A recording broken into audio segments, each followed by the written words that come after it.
ಎಲ್ಲ ಆತ್ಮಜ್ಯೋತಿಗಳಿಗೂ ಸಾಷ್ಟಾಂಗ ಪ್ರಣಾಮಗಳು. ಎಲ್ಲರಿಗೂ ಇಂದಿನ ಅದ್ವೈತ ಮಕರಂದ ತರಗತಿಗೆ ಆಧಾರದ ಸ್ವಾಗತ. ತರಗತಿಯನ್ನು ಪ್ರಾರಂಭ ಮಾಡೋಕ್ಕಿಂತ ಮೊದಲು ಸದ್ಗುರುಗಳಿಗೆ ಹಾಗೂ ಗುರು ಪರಂಪರೆಗೆ ನಮ್ಮ ಗೌರವವನ್ನು ಸಲ್ಲಿಸೋಣ. ಸಾವಿತ್ರಿ ಅವರೇ, ಪ್ರಾರ್ಥನೆ ಮಾಡ್ತೀರಾ?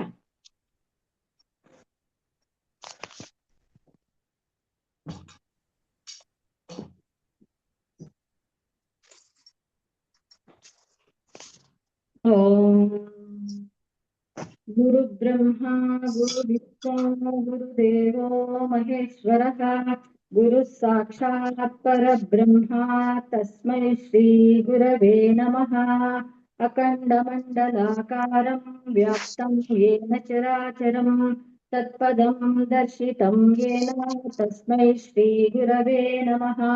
ನಾರಾಯಣ ಸಮಾರಂಭಾಂ ಶಂಕರಾಚಾರ್ಯ ಮಧ್ಯಮಾಂ ಅಸ್ಮದಾಚಾರ್ಯ ಪರ್ಯಂತಾಂ ವಂದೇ ಗುರು ಪರಂಪರಂ. ಸದಾಶಿವ ಸಮಾರಂಭಾಂ ಶಂಕರಾಚಾರ್ಯ ಮಧ್ಯಮಾಂ ಅಸ್ಮದಾಚಾರ್ಯ ಪರ್ಯಂತಾಂ ವಂದೇ ಗುರು ಪರಂಪರಂ.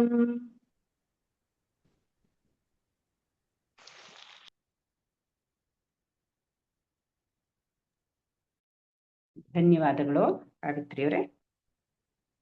ಇವತ್ತು ನಾವು ಅದ್ವೈತ ಮಕರಂದದ 5ನೇ ವಿಡಿಯೋವನ್ನ ಮನನ ಮಾಡ್ತಾ ಇದ್ದೀವಿ. ಮೊದಲನೇ ಪ್ರಶ್ನೆ, ಇದು ಕಳೆದ ತರಗತಿಯಲ್ಲಿ ಇದ್ದಿದ್ದೆ ಪ್ರಶ್ನೆ. ಅದನ್ನ ಮತ್ತೆ ಹೇಳಿರೋದ್ರಿಂದ ಅದನ್ನು ಒಂದ್ಸತಿ ರಿವಿಷನ್ ಆದ ಹಾಗಾಗತ್ತೆ ಅಂತ ಹೇಳ್ತಾ ಇದ್ದೀನಿ. ಸುಜಿಯಾ ಅವರಿಗೆ, ಬ್ರಹ್ಮನು ನಿತ್ಯ, ನೀನು ಹೇಗೆ ನಿತ್ಯ? ಅಂದ್ರೆ ಅದರಲ್ಲಿ 3 ನಾಶಗಳ ಬಗ್ಗೆ ಹೇಳೋದು. ನಿರ್ನಿಮಿತ್ತ ನಾಶ, ಅನ್ಯ ನಿಮಿತ್ತ ನಾಶ ಮತ್ತು ಆಶ್ರಯ ನಿಮಿತ್ತ ನಾಶ. ಇದ್ರ ಬಗ್ಗೆ ವಿವರಣೆ ಕೊಡೋದು. ಹರಿ ಓಂ. ಇದು ಮೊದಲನೇದು ಕಾಲಕ್ರಮೇಣ ನಾಶದ್ದು. ಎಲ್ಲ ನಾಶ ಅದು ಹೇಗೆ ಅಂದ್ರೆ, ನಾವು ಚಿಕ್ಕವರಾಗಿರ್ತೀವಿ. ಮಗು, ಯೌವನ, ವೃದ್ಧ ಮತ್ತೆ ಮರಣ. ಆ ಎಲ್ಲಾ ಇದ್ರಲ್ಲೂ ನಾನು ಅನ್ನೋದು ಇದ್ದೇ ಇರತ್ತೆ. ಬಟ್ ಇದು ಚೇಂಜ್ ಆಗಿರಲ್ಲ. ದೇಹ ಬದಲಾಗ್ತಿರತ್ತೆ, ನಾನು ಅನ್ನೋದು ಚೇಂಜ್ ಆಗಿರಲ್ಲ. ಸೊ ಅದಕ್ಕೆ ಅದು ಕಾಲನಾಶ ಅದು ಅಲ್ಲ. ಸೊ ಕಾಲನಾಶ ಆಗೋದಿಲ್ಲ ಆತ್ಮಕ್ಕೆ, ಹಾಗೆ ಇರುತ್ತೆ. ಮತ್ತೆ ಇನ್ನೊಂದು ಅನ್ಯಮಿತ್ತ ನಾಶ ಅಂದ್ರೆ, ಇದು ಖಡ್ಗದಿಂದ ಯಾರು ಕೊಲ್ಲೋದು ಅದೆಲ್ಲ ಮಾಡಿದ್ರು ಬಾಡಿಗೆ ಏನಾಗುತ್ತೆ ಹೊರತು ಆತ್ಮಕ್ಕೆ ಏನಾಗಲ್ಲ. ಸೊ ಅದು ನಾಶ ಆಗಲ್ಲ. ಅದ್ರಲ್ಲೂ ಆತ್ಮ ಇದ್ದೇ ಇರುತ್ತೆ, ನಾಶ ಆಗಲ್ಲ ಅದ್ರಲ್ಲಿ. ಮತ್ ಇನ್ನೊಂದು ಆಶ್ರಯ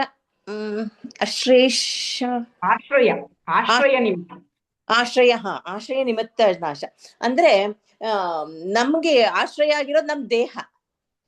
ಅದು ನಮ್ಗೆ ದೇಹ ಹೋಗುತ್ತೆ ಹೊರತು ನಾವಂತೂ ಇದ್ದೇ ಇರ್ತೀವಿ. ದೇಹ ಬಿದ್ರುನು ನಾವಂತೂ ಇದ್ದೇ ಇರ್ತೀವಿ.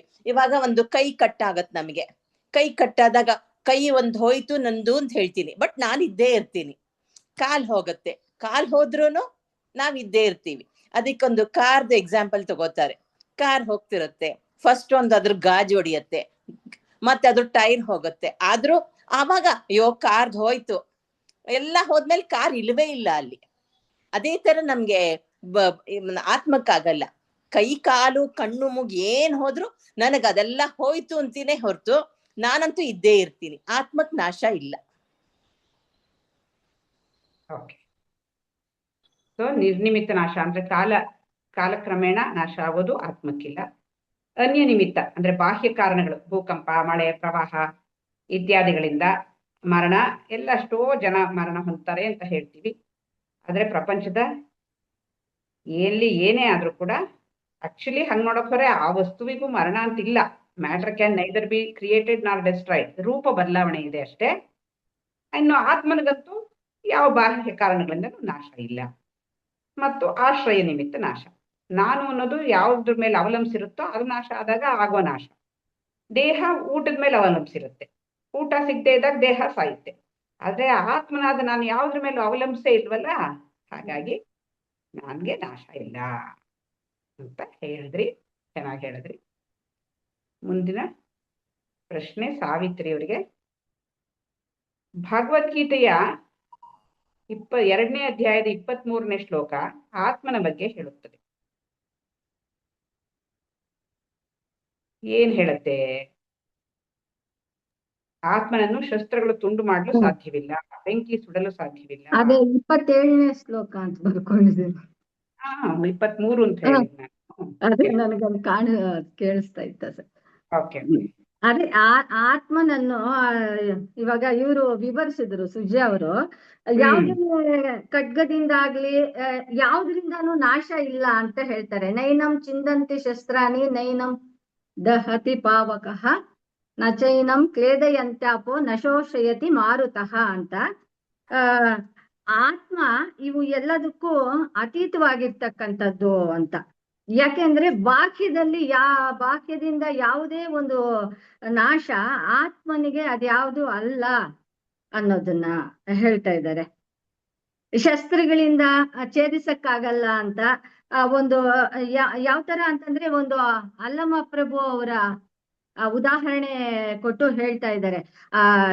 ದೇಹನ ವಜ್ರಕಾಯಿ ತರ ಇದ್ ಮಾಡ್ಕೊಂಡ್ರು ದೇಹಕ್ಕೆ ಹೊರತು ಆತ್ಮನನ್ನು ಯಾವುದು ಛೇದಿಸಕ್ಕೆ ಆಗೋದಿಲ್ಲ. ಅದು ಸರ್ವವ್ಯಾಪಿ ಅನ್ನೋದನ್ನ ಹೇಳ್ತಾ ಇದ್ದಾರೆ. ಯಾಕೆ ಅಂತಂದ್ರೆ ಸಿದ್ಧಿಸ್ಕೊಂಡಿರ್ಬಹುದು. ಒಂದು ಖಡ್ಗ ಕೊಟ್ಟು ಅವರ ಹತ್ರಕ್ಕೆ ಬರ್ತಾರೆ ಒಬ್ಬ ಯೋಗಿಗಳು. ಬಂದಾಗ ವಜ್ರಕಾಯ ಬಲಿಷ್ಠರಾಗಿರ್ತಾರೆ. ಆ ದೇಹವನ್ನು ಅಷ್ಟು ಚೆನ್ನಾಗಿ ಅವರು ಇದ್ ಮಾಡ್ಕೊಂಡಿರ್ತಾರೆ. ನನ್ ದೇಹ ಏನು ಆಗಲ್ಲ ಅನ್ನೋ ಒಂದು ಇದು ಹೇಳಿದಾಗ ಜ್ಞಾನಿಗಳ ಹತ್ರ ಬಂದು ಹೇಳಿದಾಗ ಅವ್ರು ಹೇಳ್ತಾರೆ, ನನ್ನನ್ನ ಈ ಖಡ್ಗದಿಂದ ಹೊಡಿರಿ ಅಂದಾಗ ಖಡ್ಗ ಬೆಂಡಾಗತ್ತೆ ಹೊರತು ಅದು ದೇಹಕ್ಕೆ ಏನು ಆಗಲ್ಲ ಅಂತ. ಅದು ಒಂದು ಹೇಳುವಂತ ಒಂದು ಕತೆ ಮೂಲಕ ಹೇಳುವಂತ ರೀತಿ. ಅದು ಜ್ಞಾನಿಗಳಿಗೆ ನನ್ಗೆ ಹೊಡೀರಿ ಅಂತ ಹೇಳಿದಾಗ ಒಳಗೋಗಿ ಹೊರಗ್ ಬರತ್ತೆ ಅಂತಂದ್ರೆ ಅಲ್ಲಿ ಏನು ಮಾಡ್ಲಿಲ್ಲ ಅನ್ನೋದನ್ನ ಹೇಳ್ತಾ ಇದ್ದಾರೆ. ಯಾಕೆಂದ್ರೆ ಸರ್ವವ್ಯಾಪಿಯಾಗಿರ್ತಕ್ಕಂಥ ಆತ್ಮನನ್ನು ಇಲ್ಲಿ ಪಂಚಭೂತಗಳಿಂದಾನು ಏನು ಮಾಡಕ್ಕಾಗಲ್ಲ. ಅದು ಅಂತ ಒಂದು ಸೂಕ್ಷ್ಮವಾಗಿರ್ತಕ್ಕಂಥದ್ದು, ಆಕಾಶಕ್ಕೂ ಸೂಕ್ಷ್ಮವಾಗಿರ್ತಕ್ಕಂಥದ್ದು. ಅಂದ್ರೆ ಮೇಲಿನ ಸ್ತರದ ಒಂದು ಆತ್ಮ ಅನ್ನೋದು ಒಂದು ಮೇಲಿನ ಸ್ತರದ್ದು. ಈ ಬಾಹ್ಯದಲ್ಲಿ ಅದನ್ನ ಕೆಳಗಿನ ಮಟ್ಟದ್ದು ಇದು ಯಾವುದು ಕೂಡ ಆತ್ಮಕ್ಕೆ ಏನು ಮಾಡಕ್ಕಾಗಲ್ಲ ಅನ್ನೋದನ್ನ ಹೇಳ್ತಾ ಇದ್ದಾರೆ. ಅಂದ್ರೆ ಇವಾಗ ಅವರು ದೇಹದೊಳಗ್ ಹಿಂಗ್ ಮಾಡಿದಾಗ ಅದು ದೇಹದೊಳಗ್ ಹೋಗಿ ತೂರ್ಕೊಂಡು ಈ ಕಡೆಗೆ ಬಂದ್ಬಿಡ್ತು. ಅಂದ್ರೆ ಏನರ್ಥ ಅಂದ್ರೆ ಇವಾಗ ನಾವು ಈ ಸ್ಪೇಸ್ ಈ ಖಾಲಿ ಜಾಗದಲ್ಲಿ ಇವಾಗ ನೀವೇನಾದ್ರೂ ಹಿಂಗ್ ಕತ್ತಿ ಆಡ್ಸಿದ್ರೆ ಏನಾಗುತ್ತೆ? ಅದು ಏನು ಆಗಲ್ಲ. ಆ ರೀತಿಯಲ್ಲಿ ಅವರು ಆ ರೀತಿ ಖಾಲಿಯಾಗಿದ್ದಾರೆ ಅಂತ ಅದು ಸಂಕೇತ. ಆ ರೀತಿಯಲ್ಲಿ ಅದು ಆತ್ಮ ಈ ಆಕಾಶಕ್ಕಿಂತಲೂ ಸೂಕ್ಷ್ಮ ಆಗಿರೋದ್ರಿಂದ ಆ ರೀತಿ ಅವರು ಸುಮ್ಮನೆ ಸಾಂಕೇತಿಕವಾಗಿ ಹೇಳೋದು. ಅದ್ ಒಳಗಡೆ ಹೋದ್ರು ಕೂಡ ಅದೇನು ಕತ್ತರಿಸೋದು ಇಲ್ಲ. ಅವನ್ ದೇಹಕ್ಕೆ ಒಳಗಡೆ ಹೋಗಕ್ಕೆ ಆಗ್ಲಿಲ್ಲ, ಅಲ್ಲೇ ಟಣ್ ಅಂತ ನಿಂತು ಹೋಯ್ತು, ಅಲ್ಲಿ ಬ್ಲಾಕ್ ಆಯ್ತು. ಇಲ್ಲಿ ಬ್ಲಾಕ್ ಹೋಗಿಗೂ ಏನಿಲ್ಲ, ಅದು ತೊಳಕ್ ಹೋಗುತ್ತೆ ಹೊರಕ್ ಬರುತ್ತೆ. ಅಂದ್ರೆ ಏನರ್ಥ? ಪಾರದರ್ಶಕ. ಏನಿಲ್ಲ, ಖಾಲಿಯಾಗಿದ್ದಾರೆ ಅವರು, ಸಾಲಿಡ್ ಆಗಿ ಏನೂ ಇಲ್ಲ ಅಂತ ಅದು ಹೇಳಕ್ಕೆ ಚೆನ್ನಾಗಿದೆ. ಎಷ್ಟು ಸಾಂಕೇತಿಕವಾಗಿ ಹೇಳಿರೋ ಕಥೆ ಅಂತೂ ತುಂಬಾನೇ ಚೆನ್ನಾಗಿದೆ. ಮೂರನೇದು ಪದ್ಮಾವತಿ. ಆತ್ಮನನ್ನು ಗಾಳಿ, ಬೆಂಕಿ, ನೀರು ಹಾಗೂ ಭೂಮಿ ನಾಶ ಮಾಡಲು ಸಾಧ್ಯವಿಲ್ಲ ಎಂದು ಹೇಳುವಾಗ 5ನೇ ತತ್ವವಾದ ಆಕಾಶದ ಬಗ್ಗೆ ಏಕೆ ಹೇಳಿಲ್ಲ? ಆಮೇಲೆ ಅದು 23ನೇ ಶ್ಲೋಕ ಸಾವಿತ್ರಿಯವರೇ. 23 ಸರಿಗಿದೆ, ಸರಿಯಾಗಿದೆ. ಮತ್ತೆ ಅವ್ರು ಹೇಳಿದ್ದನು ಕರೆಕ್ಟ್ ಆಗಿ ಇತ್ತು. ಅದೇ ಈ ಪಂಚಭೂತಗಳಲ್ಲಿ ಏನು ಆಕಾಶ, ಪಂಚಭೂತಗಳು ಅಂದ್ರೆ ಆಕಾಶ, ವಾಯು, ಅಗ್ನಿ, ಜಲ ಮತ್ತು ಪೃಥ್ವಿ ತತ್ವ. ಅದರಲ್ಲಿ ಈ ಒಂದು ವಾಯು, ಅಗ್ನಿ, ಜಲ ಮತ್ತು ಪೃಥ್ವಿ ಇವೆಲ್ಲ ಸ್ವಲ್ಪ ಸ್ಥೂಲವಾಗಿರುವಂತಹದ್ದು. ಈ ಒಂದು ಆಕಾಶ ತತ್ವಕ್ಕಿಂತಲೂ ಈ ಸ್ವಲ್ಪ ಸ್ಥೂಲವಾಗಿರುವಂತಹದ್ದು ಇವುಗಳು ಬಹಳ ಸೂಕ್ಷ್ಮವಾಗಿರುವಂತಹದ್ದು, ಅತಿ ಸೂಕ್ಷ್ಮವಾಗಿರುವಂತಹ ಆಕಾಶ ತತ್ವವನ್ನ ಏನು ಮಾಡಕ್ಕಾಗಲ್ಲ. ಆದ್ರೆ ಈ 5 ಪಂಚಭೂತಗಳು ಸಹ ಪಾರಮಾರ್ಥಿಕವಾದದ್ದಲ್ಲ, ಅವು ವ್ಯಾವಹಾರಿಕ ಸತ್ಯಗಳೇ ಆಗಿರುತ್ತೆ. ಈಗ ಭಗವದ್ಗೀತೆಯಲ್ಲೂ ಸಹ ಹೇಳಿರೋದು ಅವು ಅಪರ ಪ್ರಕೃತಿ ಅಂತಲೇನೆ. ಅವುಗಳಿಂದಲೇ ಎಲ್ಲ ನಾವು ನಾಮರೂಪಾತ್ಮಕವಾದಂತಹ ಪ್ರಕೃತಿ ಆಗಿರುವಂತಹದ್ದು. ಆದ್ರೆ ಈ ಆಕಾಶ ತತ್ವ ಅಷ್ಟು ಸೂಕ್ಷ್ಮವಾಗಿರೋದ್ರಿಂದ ಅದನ್ನೇ ಈ 4 ತತ್ವಗಳು ಏನು ಮಾಡಲು ಸಾಧ್ಯ ಇಲ್ಲ. ಇದು ಪಾರಮಾರ್ಥಿಕವಾದಂತಹ ಆತ್ಮನನ್ನ ಅತಿ ಸೂಕ್ಷ್ಮವಾದದ್ದು. ಮತ್ತೆ ಅದು ಎಲ್ಲದಕ್ಕೂ ಚೈತನ್ಯವನ್ನು ಕೊಡುವಂತಹದ್ದು.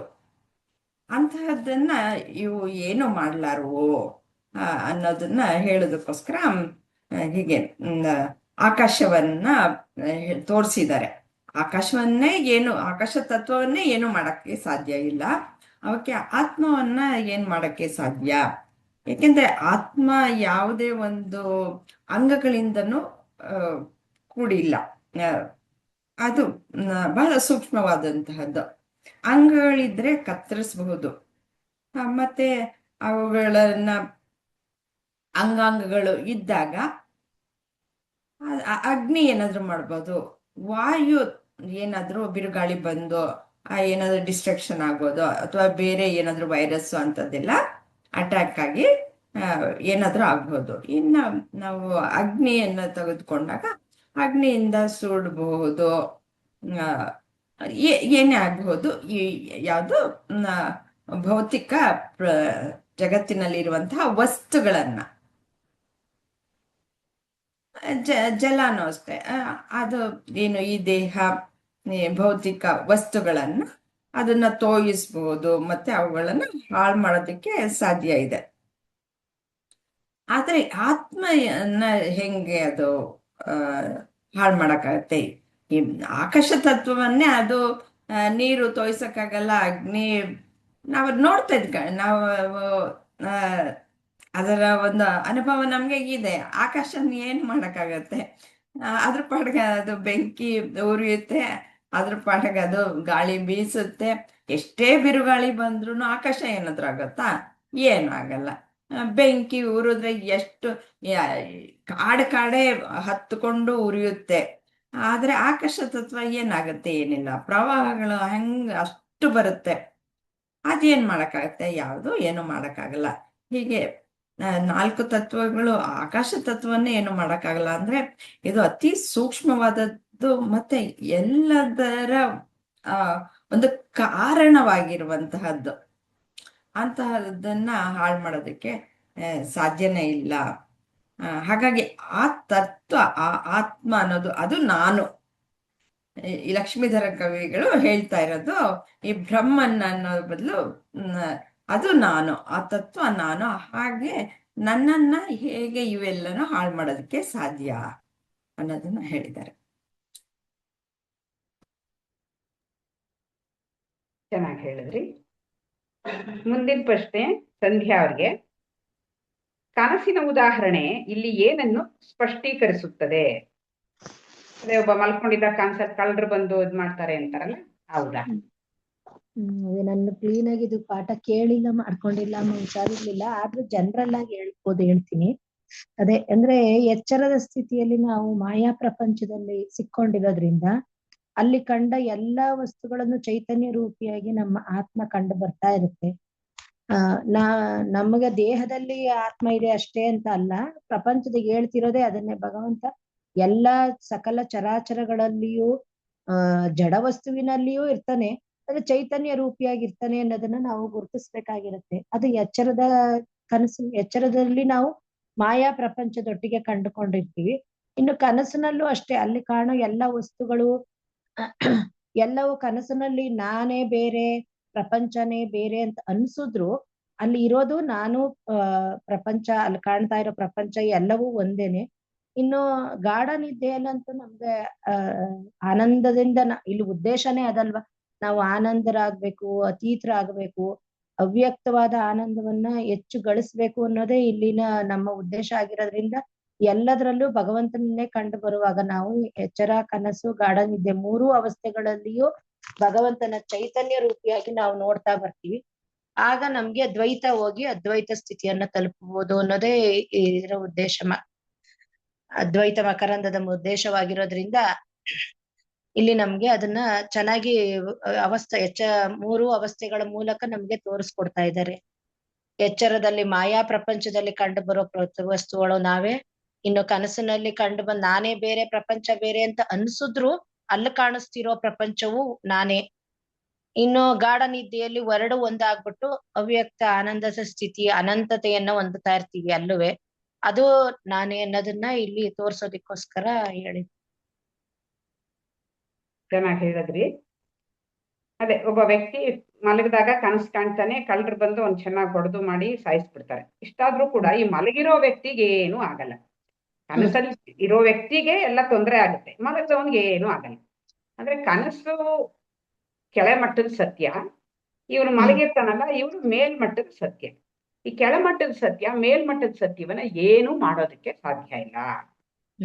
ಅದೇ ತರಹ ಈಗ ಈ ವ್ಯಾವಹಾರಿಕ ಜಗತ್ತು, ಎಚ್ಚರದ ಜಾಗೃತ ಸ್ಥಿತಿ ಏನಿದೆ, ಈ ಪಂಚಭೂತಗಳಿಂದ ಆಗಿರುವಂತಹ ಪ್ರಪಂಚ ಏನಿದೆ, ಇದು ಒಂದು ಮಟ್ಟದ ಸತ್ಯ ಆದ್ರೆ ಆತ್ಮ ಇನ್ನೊಂದು ಮಟ್ಟದ ಸತ್ಯ. ಹಾಗಾಗಿ ಇವುಗಳು ಆತ್ಮನನ್ನ ಏನು ಮಾಡಕ್ ಸಾಧ್ಯ ಇಲ್ಲ. ಹಾಗೆ ಕನಸಿನಲ್ಲಿ ಆಗಿದ್ದ ಘಟನೆಗಳು ಮಲಗಿರೋ ವ್ಯಕ್ತಿಗೆ ಏನು ಮಾಡಕ್ಕಾಗಲ್ವೋ ಅದೇ ರೀತಿಯಲ್ಲಿ ಇದು ಆತ್ಮನನ್ನ ಏನು ಮಾಡಕ್ಕಾಗಲ್ಲ. ಈ ಒಂದು ಉದಾಹರಣೆ ಹೇಳುತ್ತೆ. ನೀವು ಹೇಳಿದ್ದು ಕೂಡ ಎಲ್ಲಾನು ಸರಿನೇ, ಅದರಲ್ಲಿ ತಪ್ಪಿಲ್ಲ, ಚೆನ್ನಾಗಿ ಹೇಳಿದ್ರಿ. ಮುಂದಿನ ಪ್ರಶ್ನೆ ಸುಜಿಯಾ ಅವರಿಗೆ. ಆತ್ಮನಿಗೆ ದೇಶದ ಪರಿಮಿತಿ ಇಲ್ಲ ಎನ್ನುವುದನ್ನು ವಿವರಿಸಿ ಅಥವಾ ಸಮರ್ಥಿಸಿ.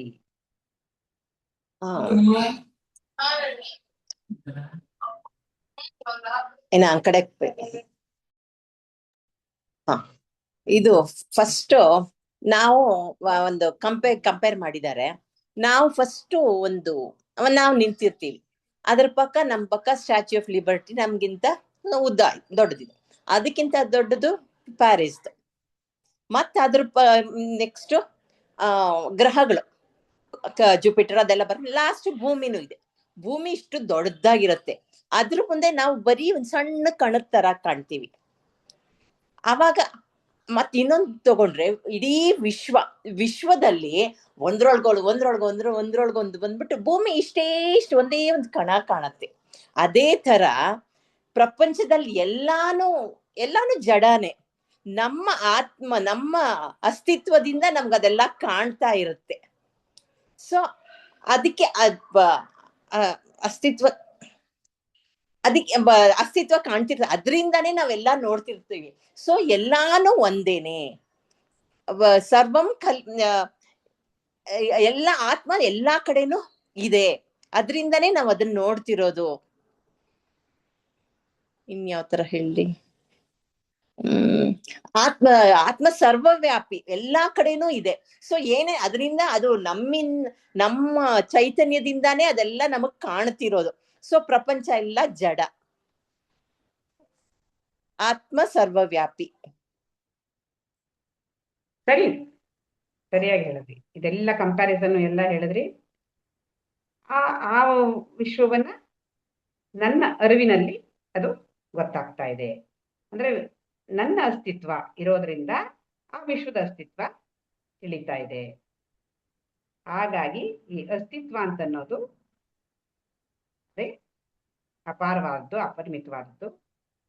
ಬಂಗಾರದ ಬಳೆಗೆ ಬಂಗಾರ ಇಲ್ಲದೆ ಹೇಗೆ ಅಸ್ತಿತ್ವ ಇಲ್ವೋ ಹಾಗೆ ನಾಮರೂಪಾತ್ಮಕವಾದ ಈ ಪ್ರಪಂಚಕ್ಕೆ ನನ್ನ ಅಂದ್ರೆ ಅರಿವಿನ ಚೈತನ್ಯದ ಅಸ್ತಿತ್ವ ಇಲ್ಲದೆ ಇದ್ರೆ ಅದರ ಅಸ್ತಿತ್ವಕ್ಕೆ ಬೆಲೆನೇ ಇಲ್ಲ. ಅದ್ ನಂಗೆ ತಿಳಿದಿಲ್ಲ ಅಂತಂದ್ರೆ ಅದಿಲ್ಲ ಅಂತಾನೆ ಅರ್ಥ. ಹಾಗಂತ ಅದನ್ನು ಅದ್ರಲ್ಲಿ ತರ್ತಾರೆ. ನನಗ್ ತಿಳಿದಿಲ್ಲ ಅಂದ್ರೆ ಹಾಗಾದ್ರೆ ನನಗೆ ನನ್ನ ದೇಹ ಪರಿಮಿತ, ನನಗಿಷ್ಟೇ ಗೊತ್ತಾಗೋದು. ಹಾಗಾದ್ರೆ ಬೇರೆ ಏನು ಅಂದ್ರೆ ಬೇರೆ ಯಾರದೇ ಅರಿವಿನಲ್ಲಾದ್ರೂ ಅದು ಇರ್ಬೋದು, ಒಟ್ಟಿನಲ್ಲಿ ಅರಿವಿನಲ್ಲಿ ಬರಬೇಕು. ಸೊ ಆ ಅರಿವಿನ ಅಸ್ತಿತ್ವ ಅದು ಬಹಳ ಮುಖ್ಯ. ಹಾಗಾಗಿ ಆತ್ಮನಿಗೆ ದೇಶ ಕಾಲದ ಪರಿಮಿತಿ ಇಲ್ಲ ಅನ್ನೋದನ್ನ ಹೇಳ್ತಾರೆ. ಮುಂದಿನ ಪ್ರಶ್ನೆ ಸಾವಿತ್ರಿಯವರಿಗೆ, 3 ರೀತಿಯ ನಾನುಗಳು ಯಾವುವು?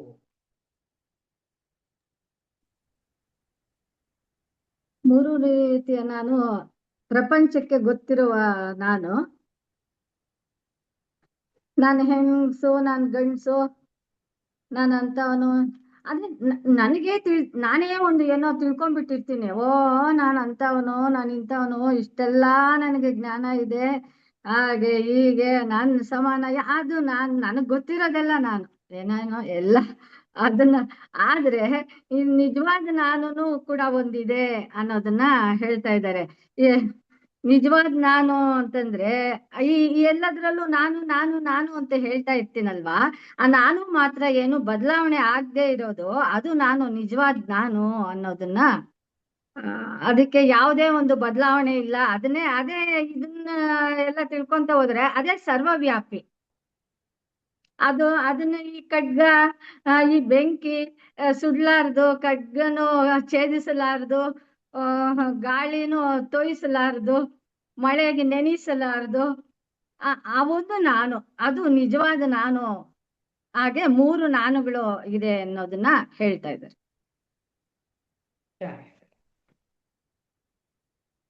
ಮುಂದಿನ ಪ್ರಶ್ನೆ ಪದ್ಮಾ ಅವರಿಗೆ, ಅರಿವು ಇದೆ ಎಂದು ಹೇಳಬೇಕಾದ್ರೆ ದೇಹವು ಇರಲೇಬೇಕು. ಹಾಗಿದ್ದ ಮೇಲೆ ದೇಹವು ಅರಿವಿಗಿಂತ ಹೆಚ್ಚಿನದಲ್ಲವೇ? ಪ್ರಶ್ನೆ ಆಗಿರುತ್ತೆ. ಆದ್ರೆ ಲಕ್ಷ್ಮೀಧರ ಕವಿಗಳು ಉತ್ತರವನ್ನು ಕೊಡ್ತಾರೆ, ಇಲ್ಲ, ಅರಿವೇ ದೊಡ್ಡದು ದೇಹಕ್ಕಿಂತ. ಹೇಗೆ ಅಂದ್ರೆ, ಇವಾಗ ಒಂದು ಬಲ್ಬ್ ಇರುತ್ತೆ, ಬಲ್ಬಲ್ಲಿ ಕರೆಂಟ್ ಹರಿದಾಗ ಆ ಒಂದು ಟಂಗ್ಸ್ಟನ್ ವೈರ್ ಇರುತ್ತೆ, ಅದು ಕನೆಕ್ಟ್ ಇದಾದಾಗ, ಫ್ಲೋ ಆದಾಗ, ಕರೆಂಟ್ ಫ್ಲೋ ಆದಾಗ ಆ ಒಂದು ಲೈಟ್ ಅನ್ನೋದು ಬರುತ್ತೆ. ಅಂದ್ರೆ ಬಲ್ಬ್ ಅನ್ನೋದು ಅದು ದೇಹದ ರೀತಿಯಲ್ಲಿ, ಅದು ಏನಿದ್ರು ಉಪಕರಣ ಅಷ್ಟೇನೆ. ಅದರ ಮೂಲಕ ಇದು ಲೈಟು ವ್ಯಕ್ತ ಆಗುತ್ತೆ.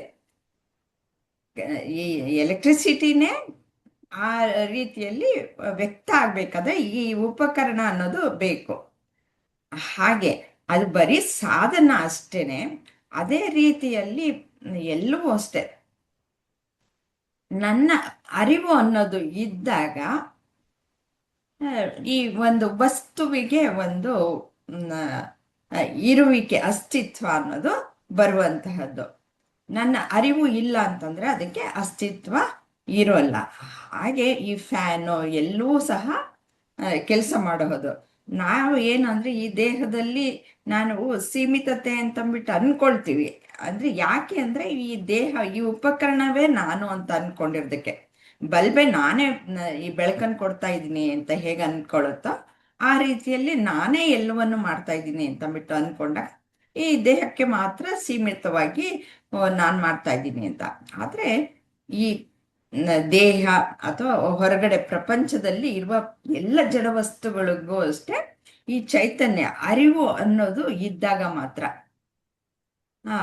ಅದಕ್ಕೆ ಅಸ್ತಿತ್ವ ಅನ್ನೋದು ಬರೋದು. ಈ ದೇಹ ಇಲ್ಲದೆ ಇದ್ರೆ, ಬಲ್ಬ್ ಇಲ್ದಿದ್ರು ಕರೆಂಟ್ ಇರುತ್ತೆ. ಅದೇ ರೀತಿಯಲ್ಲಿ ಈ ದೇಹ ಅನ್ನೋದು ಇಲ್ದಿದ್ರೆ, ಬಾಹ್ಯ ಪ್ರಪಂಚದಲ್ಲಿ ವಸ್ತುಗಳು ಇಲ್ಲದಿದ್ರು ಈ ಚೈತನ್ಯ ಅನ್ನೋದು, ಅರಿವು ಅನ್ನೋದು ಇದ್ದೇ ಇರುತ್ತೆ. ಅದಕ್ಕೆ ಯಾವತ್ತೂ ನಾಶ ಇಲ್ಲ. ಹಾಗಾಗಿ ಅರಿವು ಅನ್ನೋದು ನಾನು, ಹಾಗಾಗಿ ನನಗೆ ನಾಶ ಅನ್ನೋದು ಇಲ್ಲ. ನನ್ನ ಮೇಲೆ ಇವೆಲ್ಲವೂ ಅವಲಂಬಿತವಾಗಿದೆ. ನನ್ನ ಅರಿವು ಇಲ್ಲ ಅಂತಂದ್ರೆ ಅದರ ಇರುವಿಕೆಯನ್ನು ತಿಳಿಯೋದಕ್ಕೆ ಸಾಧ್ಯನೇ ಇಲ್ಲ. ನನ್ನ ಅರಿವಿನ ಬೆಳಕು ಬಿದ್ದಾಗ ಮಾತ್ರ ಅದರ ಇರುವಿಕೆ ಅನ್ನೋದು ಗೊತ್ತಾಗೋದು. ಹಾಗೆ ಈ ಸೂರ್ಯ, ಚಂದ್ರ ಎಲ್ಲಗಳ ಉದಾಹರಣೆಯನ್ನು ಸಹ ತೆಗೆದುಕೊಂಡ್ಬರ್ತಾರೆ. ಬೆಳಕಿದ್ದಾಗ ಮಾತ್ರವೇ ನಮ್ಗೆ ಕಾಣಿಸೋದು. ನಿಜ, ಬೆಳಕಿದ್ದಾಗ ಎಲ್ಲ ವಸ್ತುಗಳ ಮೇಲೆ ಆ ಬೆಳಕು ಅನ್ನೋದು ಬಿದ್ದಾಗ ನಮ್ಗೆ ಕಾಣಿಸುತ್ತೆ. ಆ ಬೆಳಕು ಇದ್ದಾಗಲೂ ನನ್ನ ಅರಿವಿನ ಬೆಳಕು ಬಿದ್ದಾಗ ಮಾತ್ರವೇ ಆ ಒಂದು ವಸ್ತುವಿನ ಇರುವಿಕೆಗೆ ಅಸ್ತಿತ್ವ ಅನ್ನೋದು ಬರುವಂತಹದ್ದು. ಹಾಗಾಗಿ ಚೆನ್ನಾಗಿ ಹೇಳಿದ್ರಿ. ಮುಂದಿನ ಪ್ರಶ್ನೆ ತಗೊಳ್ಳೋಣ ಅದನ್ನ, ಬೆಳಕಿನ ವಿಷಯಕ್ಕೆ. ಚೆನ್ನಾಗಿ ಹೇಳಿದ್ದೀರಾ, ಬರೋದಿಲ್ಲ. ಮುಂದಿನ ಪ್ರಶ್ನೆ ಸಂಧ್ಯಾ ಅವರಿಗೆ. ಅಂತರ್ಜ್ಯೋತಿ ಬಹಿರ್ಜ್ಯೋತಿ ಪ್ರತ್ಯಕ್ ಜ್ಯೋತಿ ಪರಾತ್ಪರ, ಜ್ಯೋತಿರೇವ ಜ್ಯೋತಿ ಸ್ವಯಂ ಜ್ಯೋತಿ ಆತ್ಮಜ್ಯೋತಿ ಶಿವೋಸ್ಮ್ಯಹಂ. ಇದನ್ನ ಹೇಳ್ಬೇಕು. ಇಲ್ಲಿ ಬದ್ನಿಯವರು ಹೇಳಕ್ ಹೊರಟಿದ್ರು ಬೆಳಕಿಂದು, ಅಲ್ಲಿಂದ ಹೌದು. ಅದೇ ಇಲ್ಲಿ ನಮ್ಗೆ ಈಗ ಪ್ರಾರ್ಥನಾ ಶ್ಲೋಕವಾಗಿ ಇದನ್ನ ತಗೊಂಡ್ರ ಉದ್ದೇಶನೇ ಅದಲ್ವಾ.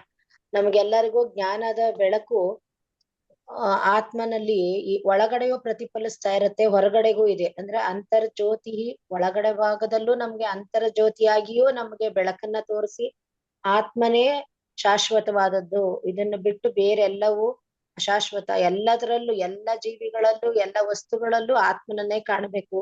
ಎಲ್ಲರಲ್ಲೂ ಆತ್ಮನೇ ಭಗವಂತ, ಆ ಭಗವಂತನ ಸ್ವರೂಪವನ್ನು ಕಾಣಬೇಕು ಅನ್ನೋ ಉದ್ದೇಶದಿಂದನೇ ಅಂತರ್ಜ್ಯೋತಿಯಾಗಿಯೂ ನೋಡಿ, ಬಹಿರ್ಜ್ಯೋತಿಯಾಗಿ ಪ್ರಪಂಚದ ಸಕಲ ಚರಾಚರ ವಸ್ತುಗಳಲ್ಲೂ ನೋಡಿ, ಅಂತರ್ಜ್ಯೋತಿ ಬಹಿರ್ಜ್ಯೋತಿ ಪ್ರತ್ಯೇಕ ಜ್ಯೋತಿ. ನಾವು ಬೇರ್ಪಟ್ಟು ನಿಂತು ನೋಡಿದಾಗ್ಲೂ ಭಗವಂತನೇ ಕಾಣ್ತಾನೆ. ನಾನು ಭಗವಂತ ಎರಡು ಒಂದು ಅಂದ್ರೂ ಒಂದೇ. ನಾವು ಬೇರೆಯಾಗಿ ನಿಂತು ಭಗವಂತನನ್ನ ಅವನ ನಾಮರೂಪಗಳು ಬೇರೆಯಾಗಿದ್ರು ಎಲ್ಲಾ ರೂಪದಲ್ಲಿ ಕಾಣ್ತಿರೋನು ಭಗವಂತನೇ ಅಂತ ನೋಡಿದಾಗ್ಲೂ ಭಗವಂತನೇ. ಒಟ್ಟಿನಲ್ಲಿ ಎಲ್ಲೇ ನೋಡಿದ್ರು, ಇದಕ್ಕೆ ಉದಾಹರಣೆಯಾಗಿ ನಮ್ಗೆ ಇವನ್ ಕಥೆಯನ್ನು ಹೇಳಿರೋದ್ರಿಂದ ನಮಗೆ ನರಸಿಂಹನ ಅವತಾರದಲ್ಲಿಯೂ ನಮ್ಗೆ ತೋರಿಸ್ಕೊಟ್ಟಿರೋದು ಅದನ್ನೇ. ಆ ಕಂಬದಲ್ಲೂ ಇದ್ದಾನೆ, ಈ ಕಂಬದಲ್ಲೂ ಇದ್ದಾನೆ, ಹೊರಗಡೆ ಪ್ರಪಂಚದಲ್ಲೂ ಇದ್ದಾನೆ, ಒಳಗಡೆಯೂ ಇದ್ದಾನೆ, ಎಲ್ಲೆಲ್ಲೂ ಭಗವಂತ ನಮಗೆ ಕಾಣ್ತಿದ್ದಾನೆ ಅನ್ನೋದನ್ನ ನಮ್ಗೆ ಪ್ರಹ್ಲಾದರು ಚೆನ್ನಾಗಿ ತೋರಿಸ್ಕೊಟ್ಟಿದ್ದಾರೆ. ಹಾಗೆ ಅಂತರ್ಜ್ಯೋತಿ ಬಹಿರ್ಜ್ಯೋತಿ ಪ್ರತ್ಯೇಕ ಜ್ಯೋತಿ ಪರಾತ್ಪರ, ಜ್ಯೋತಿರೇವ ಜ್ಯೋತಿ, ಎಲ್ಲಾ ಜ್ಯೋತಿಗಳಿಗಿಂತಲೂ ಜ್ಯೋತಿ, ಮಹಾನ್ ಜ್ಯೋತಿಯಾಗಿ ಬೆಳಕು ಕಾಣ್ತಾ ಇರುವಂತಹ ಭಗವಂತ ಒಂದೇ ಅನ್ನೋದನ್ನ ಈ ಶ್ಲೋಕದ ಮೂಲಕ ನಮಗೆ ತೋರಿಸ್ಕೊಟ್ಟಿದ್ದಾರೆ. ಚೆನ್ನಾಗಿ ಹೇಳಿದ್ರಿ. ಅಂದ್ರೆ ಇವಾಗ ಅವರು ಹೇಳಕ್ ಹೊರಟ್ರಲ್ಲ, ಬೆಳಕು ಇವಾಗ ನಮ್ಗೆ ಸೂರ್ಯನ ಬೆಳಕು ಹೊರಗಡೆ ಬಿದ್ದಾಗ ನಮಗೆ ವಸ್ತುಗಳು ಕಾಣುತ್ತೆ. ಆದ್ರೆ ಆ ಸೂರ್ಯನ ಬೆಳಕು ಇದೆಯಾ ಇಲ್ವಾ ಅಂತ ತಿಳಿಯೋದಕ್ಕೆ ನಮ್ಗೆ ಅರಿವಿನ ಬೆಳಕು.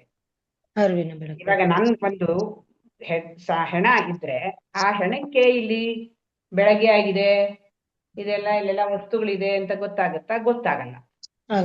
ಸೂರ್ಯ ಇರ್ತಾನೆ, ವಸ್ತುಗಳು ಕಾಣಿಸ್ತಾ ಇರುತ್ತೆ, ಆದ್ರೆ ಅದಕ್ಕೆ ಗೊತ್ತಾಗಲ್ಲ. ಯಾಕೆಂದ್ರೆ ಅಲ್ಲಿ ಅರಿವಿನ ಬೆಳಕಿಲ್ಲ, ಅಲ್ಲಿ ಅಚಿದಾಭಾಸ. ಹಾಗಾಗಿ ಅರಿವಿನ ಬೆಳಕು ಅಲ್ಲಿ ಇಲ್ಲದೆ ಇರೋದ್ರಿಂದ ಕಾಣಿಸೋದಿಲ್ಲ.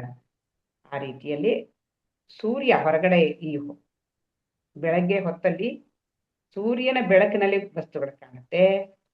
ಅದು ಕಾಣುತ್ತಾ ಇದೆ ಅಂತ ತಿಳ್ಕೊಳಕ್ಕೆ ಅರಿವಿನ ಬೆಳಕು ಬೇಕು. ಅದೇ ನಿಜವಾದ ಬಹಿರ್ಜ್ಯೋತಿ. ಸೂರ್ಯನ ಬೆಳಕು ಬಹಿರ್ಜ್ಯೋತಿ ಅನ್ಕೋತೀವಿ, ಆದ್ರೆ ಸೂರ್ಯನ ಬೆಳಕು ಇದೆ ಮತ್ತು ವಸ್ತುಗಳು ನಮಗೆ ಅರಿವಿರಬೇಕು. ಹಾಗಾಗಿ ನಿಜವಾದ ಬಹಿರ್ಜ್ಯೋತಿ. ರಾತ್ರಿ ನಾವು ಮಲ್ಕೊಂಡಾಗ ಯಾವ ಬೆಳಕು ಇರಲ್ಲ, ಆದ್ರೆ ಕನಸು ಬಿದ್ದಾಗ ನಮ್ ಕನಸಲ್ಲಿ ಏನೇನ್ ಆಯ್ತು ಅಂತ ಚೆನ್ನಾಗಿ ಗೊತ್ತಾಗುತ್ತೆ ನಮ್ಗೆ. ಅದ್ ಹೇಗೆ ಗೊತ್ತಾಗುತ್ತೆ? ಬೆಳಕೇ ಇಲ್ವಲ್ಲ ಅಂದ್ರೆ ಅಲ್ಲೂ ಕೂಡ ಅರಿವಿನ ಬೆಳಕು ಇರುತ್ತೆ. ಹಾಗಾಗಿ ಅರಿವಿನ ಬೆಳಕಿನಲ್ಲಿ ಆ ಕತ್ತಲೆಯಲ್ಲಿ ಏನೇನ್ ಬರ್ತಾ ಇದೆಯೋ, ಮನಸ್ಸಿನಲ್ಲಿ ಏನೇನ್ ಆಲೋಚನೆಗಳು ಬರ್ತಾ ಇದೆಯೋ ಅದೆಲ್ಲವೂ ಕೂಡ ನಮಗೆ ತಿಳಿಯುತ್ತೆ. ಅದೇ ರೀತಿ ಗಾಢ ನಿದ್ದೆಯಲ್ಲಿ ಯಾವುದು ಯೋಚನೆನೇ ಇಲ್ಲ ಅಂತನ್ನೋದು ಕೂಡ ಯಾರ ತಿಳಿಯುತ್ತೆ? ಅರಿವಿಗೆ ಗೊತ್ತಾಗೋದು. ಹಾಗಾಗಿ ಅದೇ ಪ್ರತ್ಯೇಕ ಜ್ಯೋತಿ. ಅದು ಆ ಅರಿವಿನ ಬೆಳಕು ಎಲ್ಲ ಬೆಳಕಿಗಿಂತಲೂ ದೊಡ್ಡದು. ಅದೇ ನಿಜವಾದ ಜ್ಯೋತಿ. ಬೇರೆಲ್ಲ ಬೆಳಕುಗಳಿಗೂ ಈ ಜ್ಯೋತಿಯ ಅವಶ್ಯಕತೆ ಇದೆ, ಆದ್ರೆ ಅದಕ್ಕೆ ಯಾವುದರ ಅವಶ್ಯಕತೆ ಇಲ್ಲ, ಅದು ಸ್ವಯಂ ಜ್ಯೋತಿ ಅಂತ ವಿವರಣೆ. ಮುಂದಿನ ಪ್ರಶ್ನೆ ಸುಜಿಯಾ ಅವರಿಗೆ. ಕೋಟಿ ಸೂರ್ಯ ಸಮಪ್ರಭಾ, ಇದನ್ನು ವಿವರಿಸಿ.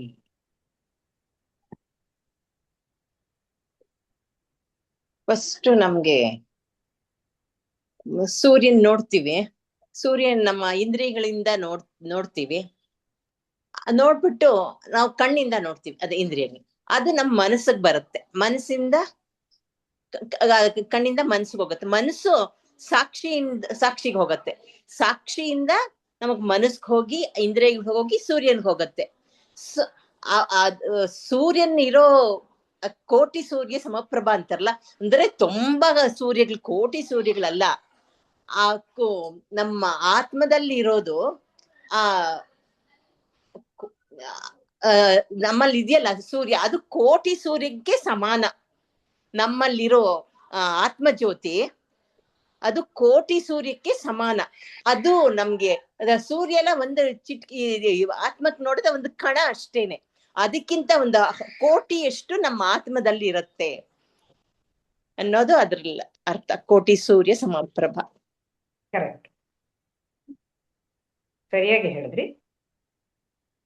ಅಂದ್ರೆ ಒಂದು ಸೂರ್ಯ ಇದ್ರೂನು ಅದು ಅರಿವಿಗೆ ತಿಳಿಬೇಕು, ಕೋಟಿ ಸೂರ್ಯರಿದ್ರೂನು ಅದು ಅರಿವಿಗೆ ಗೊತ್ತಾಗ್ಬೇಕು. ಎಷ್ಟೇ ಇದ್ರು ಏನೇ ಇದ್ರು ಅರಿವಿನ ಬೆಳಕಿದ್ರೆ ಮಾತ್ರವೇ ಎಲ್ಲವೂ ವೇದ್ಯವಾಗೋದು. ಹಾಗಾಗಿ ಅದು ಎಲ್ಲ ಬೆಳಕಿಗಿಂತಲೂ ಅತ್ಯಂತ ಶ್ರೇಷ್ಠವಾದ್ದು. ಆ ದೃಷ್ಟಿಯಿಂದ ಕೋಟಿ ಸೂರ್ಯ ಸಮಪ್ರಭಾ. 1 ಇರ್ಲೋ 1000 ಇರ್ಲೋ 1,00,000 ಇರ್ಲೋ ಕೋಟಿ ಇರ್ಲೋ ಎಷ್ಟು ಬೇಕಾದ್ರೂ ಇದ್ಕೊಂಡು ಹೋಗ್ಲಿ, ಅದನ್ನೆಲ್ಲರನ್ನು ತಿಳಿಯೋದಕ್ಕೆ ಅದಿದ್ರೆ ಮಾತ್ರ. ಇಲ್ದಿದ್ರೆ ಏನಿದ್ರೂನು ಅದು ಇಲ್ಲ ಅನ್ನೋಲೇ ಲೆಕ್ಕ. ಅರಿವಿನ ಬೆಳಕಿನಲ್ಲಿ ಅದು ಗೋಚರವಾಗದೆ ಹೋದ್ರೆ ಅದಕ್ಕೆ ಅಸ್ತಿತ್ವವೇ ಇಲ್ಲ. ಆ ರೀತಿಯಲ್ಲಿ ಕೋಟಿ ಸೂರ್ಯ.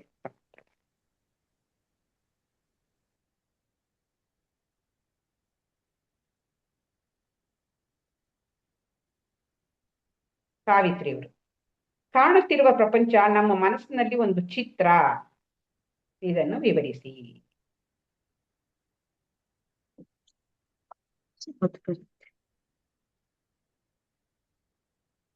ಅದ್ ಕ್ವಶನ್ ಅಲ್ಲ ಅಂದ್ರೆ ಕಾಣಿಸುತ್ತಿರುವ ಚಿತ್ರ ಅಲ್ಲ, ಏನಿಲ್ಲ, ಇದು ಮಲ್ಕೊಂಡಾಗ ಕನಸು ಬೀಳುತ್ತಲ್ಲ, ಕನಸು ತಗೊಂಡು ಇವಾಗ ಬೆಳಗ್ಗೆ ಹೊತ್ತು ಯಾವ ರೀತಿ ಆಗುತ್ತೆ?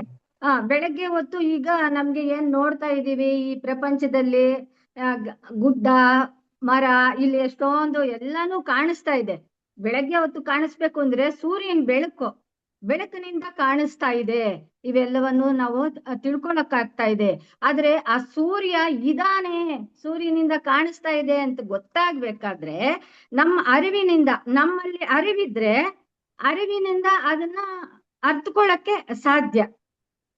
ಅದ್ ಅರಿವೇ ಇಲ್ಲ ಅಂತಂದ್ರೆ, ಇವಾಗ ನೀವ್ ಹೇಳಿದ್ರಲ್ಲ ಮೇಡಮ್, ಹೆಣಕ್ಕೇನು ಅರ್ಥಕೊಳಕ್ ಆಗಲ್ಲ. ಎಲ್ಲಾನು ಇದೆ, ಅಸ್ತಿತ್ವ ರೂಪದಲ್ಲಿ ಎಲ್ಲಾನು ಕಾಣಿಸ್ತಾ ಇದೆ. ಅರಿಯೋನೇ ಇಲ್ಲ ಅಂದ್ರೆ ಇನ್ನು ಅವನು ಎಲ್ಲಿ ಗೊತ್ತಾಗತ್ತೆ? ಎಲ್ಲ ಸೂರ್ಯನ ನಾವು ನೋಡ್ಬೇಕು ಅಂದ್ರೆ ನನ್ನಲ್ಲಿ ಅರಿವಿದ್ರೆ ನಾನು ಎಲ್ಲ ಕಾಣ್ಬೋದು. ಅದನ್ನೇ ಇಲ್ಲಿ ಅದನ್ನು ಆ ಜ್ಯೋತಿ, ಆ ಸೂರ್ಯನ ಅರಿತಾ ಇರ್ತಕ್ಕಂಥದ್ದು ನನ್ನ ಅರಿವು ಅನ್ನೋದನ್ನ ಹೇಳ್ತಾರೆ. ಇನ್ನ ಕನಸಿನ ಸ್ಥಿತಿನಲ್ಲಿ ಅಲ್ಲೇನು ಇಲ್ಲೇನೋ ಸೂರ್ಯನ ಲೈಟ್ ಎಲ್ಲ ನೋಡ್ಬಿಟ್ವಪ್ಪ, ಎಲ್ಲ ಕಾಣಿಸ್ತಾ ಇದೆ. ರಾತ್ರಿ ಹೊತ್ತು ಕೋಣೆನಲ್ಲಿ ಕೂತಿದೀನಿ, ಕತ್ಲು, ಇಷ್ಟೊಂದು ಸಾಮಾನ್ ಇದೆ, ಕಾಣಿಸ್ತಾ ಇಲ್ಲ, ಲೈಟ್ ಹಾಕ್ಬಿಟ್ಟು ನೋಡ್ತೀವಿ ಅಂದ್ರೆ ಅವ್ನ್ ನಿದ್ದೆಗೆ ಹೋಗಿರ್ತಾನೆ. ಅಲ್ಲಿ ಯಾರು ಹೋಗಿ ಏನು ಲೈಟ್ ಗೀಟು ಏನು ಹಾಕಲ್ಲ, ಟಾರ್ಚ್ ಲೈಟ್ ಎಲ್ಲೂ ಏನು ಹಾಕಲ್ಲ ನೋಡಕ್ಕೆ ಕಾಣಕ್ಕೆ. ಅವನು ಓಡ್ತಾ ಇರ್ತಾನೆ, ಗುಡ್ಡ ಮರ ಬೆಟ್ಟ ಎಲ್ಲವನ್ನೂ ಅವನೇ ಆಗಿ ಆ ಅರಿವೆ, ಆ ಒಂದು ಚೈತನ್ಯ ಸ್ವರೂಪನೇ ಅವನು ಅಸ್ತಿತ್ವವಾಗಿ ಅದನ್ನೆಲ್ಲಾನು ಅವನೇ ಆಗಿ ಅವನು ಆ ಸೃಷ್ಟಿ ಮಾಡ್ಕೊಂಡು ಅವನನ್ನೇ ಅಷ್ಟೊಂದು ಅರಿವಿನಿಂದ ಅವನು ನೋಡ್ತಾ ಇರ್ತಾನೆ ಅನ್ನೋದನ್ನ ಹೇಳ್ತಾರೆ. ಯಾಕೆಂತಂದ್ರೆ ಅಲ್ಲಿ ಇಲ್ಲೇನೋ ಲೈಟ್ಗಳು ಹಾಕ್ಬೋದು, ಅಲ್ಲಿ ಯಾವ ಲೈಟ್ ಇರತ್ತೆ? ಆ ಚೈತನ್ಯ ಸ್ವರೂಪಿನೇ. ಚೈತನ್ಯ ಸ್ವರೂಪ ಇರೋದಿಕ್ಕೆ ಅವನು ಅರಿಯಕ್ ಸಾಧ್ಯವಾಗ್ತಾ ಇದೆ, ಆ ಕನಸಿನಲ್ಲೂ ಕೂಡ. ಕರೆಕ್ಟ್. ಕನಸಿನಲ್ಲಿ ನೀವು ಹೇಳಿದಂಗೆ ಚೈತನ್ಯವೇ, ಅಥವಾ ಆ ವ್ಯಕ್ತಿ ಯಾರು ಮನ್ಕೊಂಡಿರ್ತಾನೋ ಅವನ ಮನಸ್ಸಿನಲ್ಲಿ ಏನು ಯೋಚನೆ ಇದೆಯೋ ಅದೇ ಆ ಕನಸಿನಲ್ಲಿ ಕಾಣುತ್ತೆ. ಆ ಮನಸ್ಸಿಗೆ ಚೈತನ್ಯ ಕೊಟ್ಟಿರೋದು ಅರಿವು. ಹಾಗಾಗಿ ಆ ಅರಿವಿನಿಂದ ಚೈತನ್ಯಗೊಂಡಿರುವಂತಹ ಮನಸ್ಸು ಅಲ್ಲಿ ಎಲ್ಲ ತೋರಿಸುತ್ತೆ. ಅದೇನೆ ಆ ಪ್ರಪಂಚವಾಗೂ ಕಾಣುತ್ತೆ, ಆ ವ್ಯಕ್ತಿಯಾಗೂ ಕಾಣುತ್ತೆ. ಅಂದ್ರೆ ಏನಾಯ್ತು? ಆ ಪ್ರಪಂಚ ಮತ್ತು ಆ ವ್ಯಕ್ತಿ ಅದೇನು ಆ ಮಲ್ಕೊಂಡಿರೋವನ ಮನಸ್ಸಿನಲ್ಲಿರುವಂತಹ ಒಂದು ಆಲೋಚನೆ ಅಷ್ಟೇ. ಹಾ ಇವಾಗ ನೀವೇನೋ ಯೋಚನೆ ಮಾಡ್ಕೊಂಡು ಮಲ್ಕೊಂಡಿರ್ತೀರಿ, ಅದೇ ಕನಸು ಬೀಳಲ್ವಾ ನಿಮ್ಗೆ? ಹೌದು ಎಲ್ಲಾನು. ಹಾ, ಆ, ಬೆಳಗ್ಗೆ ಅದು ಏನೋ ಯಾಕೆ? ಯೋಚನೆ ಮಾಡಿರ್ತೀರಿ, ಅದು ಬರುತ್ತೆ ಕನಸಲ್ಲಿ. ಹ್ಮ್ ಕೆಲಸದಲ್ಲಿ ಯೋಚನೆ ಮಾಡದೇ ಇರೋದು ಎಲ್ಲ ಸೇರ್ಕೊಳ್ಳುತ್ತೆ, ಅದು ಬೇರೆ ವಿಷಯ. ಸಾಮಾನ್ಯವಾಗಿ ನಮ್ಮ ಮನಸ್ಸಿನಲ್ಲಿ ಏನ್ ಯೋಚನೆಗಳಿರುತ್ತೋ ಅದು ಕನಸಿನಲ್ಲಿ ಕಾಣಿಸ್ಕೊಳುತ್ತೆ. ಅಂದ್ರೆ ಏನರ್ಥ, ಕನಸಿನಲ್ಲಿ ಏನ್ ಕಾಣ್ತಾ ಇದೆಯೋ ಅದು ಮನಸ್ಸಿನಲ್ಲಿರುವಂತ ಒಂದು ಯೋಚನೆ. ಯೋಚನೆನೆ. ಹಾ, ಯಾಕಂದ್ರೆ ಅದಕ್ಕೆ ಇನ್ನೂ ಒಂದು ಚೈತನ್ಯ. step ಹೇಳ್ಬೇಕು ಅಂದ್ರೆ ಮೇಡಮ್, ಆ ಕನಸಿಂದೂನು ಆಮೇಲೆ ಅದನ್ನು ಸುಳ್ಳೇನೆ. ಅದೇ ತರ ಎಚ್ಚರದ್ದು ಕೂಡಾನು ಸುಳ್ಳೇನೆ. ಎಚ್ಚರದ್ದು ಅಷ್ಟೇನೆ. ಏನ್ ಹ್ಮ್ ಕಾಣ್ತಾ ಇದೆಯೋ ಇದೆಲ್ಲ ನನ್ನ ಮನಸ್ಸಿನ ಯೋಚನೆ ಅಷ್ಟೇ ಅದು. ಯೋಚನೆನೆ. ಹಾ, ಯೋಚನೆನೇ ಯಾಕೆಂತಂದ್ರೆ ಕಾಣಿಸ್ತದೆ. ಹ್ಮ್ ಅಲ್ಲಿ ಒಂದೇ ಇರೋದ್ರಿಂದ ಆ ಒಂದೇ ಅಷ್ಟೊಂದು ಚಿತ್ರವಾಗಿ ಕಾಣಿಸ್ತಾ ಇರೋದು. ಆ ಸ್ಕ್ರೀನ್ ಒಂದೇ, ಅದರಲ್ಲಿ ಬೇರೆ ಬೇರೆ ತರ ಎಲ್ಲಾನು ಕಾಣಿಸ್ತಾ ಇದೆ. ಅದಕ್ಕೆ ಮಾತ್ರ ಏನು ಆಗಲ್ಲ. ಆ ಅರಿವು ಅನ್ನೋದಕ್ಕೆ ಏನು ಆಗಲ್ಲ. ಆ ಚೈತನ್ಯ ಸ್ವರೂಪಿಗೆ ಅನ್ನೋದನ್ನ ಕನಸಿನಲ್ಲಾಗ್ಬೋದು, ಎಚ್ಚರದ್ದು ಆಗ್ಬೋದು, ಆ ಸತ್ಯವನ್ನ ಅವನು ಕಂಡುಕೊಂಡಾಗ ಅವನಿಗೆ ಗೊತ್ತಾಗತ್ತೆ ಆ ಅರಿವೆ ಅನ್ನೋದನ್ನ ಅವನಿಗೆ ತಿಳ್ಕೊತಾನೆ ಅನ್ನೋದು. ಮುಂದಿನ ಪ್ರಶ್ನೆ ಪದ್ಮಾ ಅವ್ರಿಗೆ. ರಮಣ ಮಹರ್ಷಿಗಳ 2 ಉದಾಹರಣೆಗಳು ಏನನ್ನು ಹೇಳುತ್ತವೆ?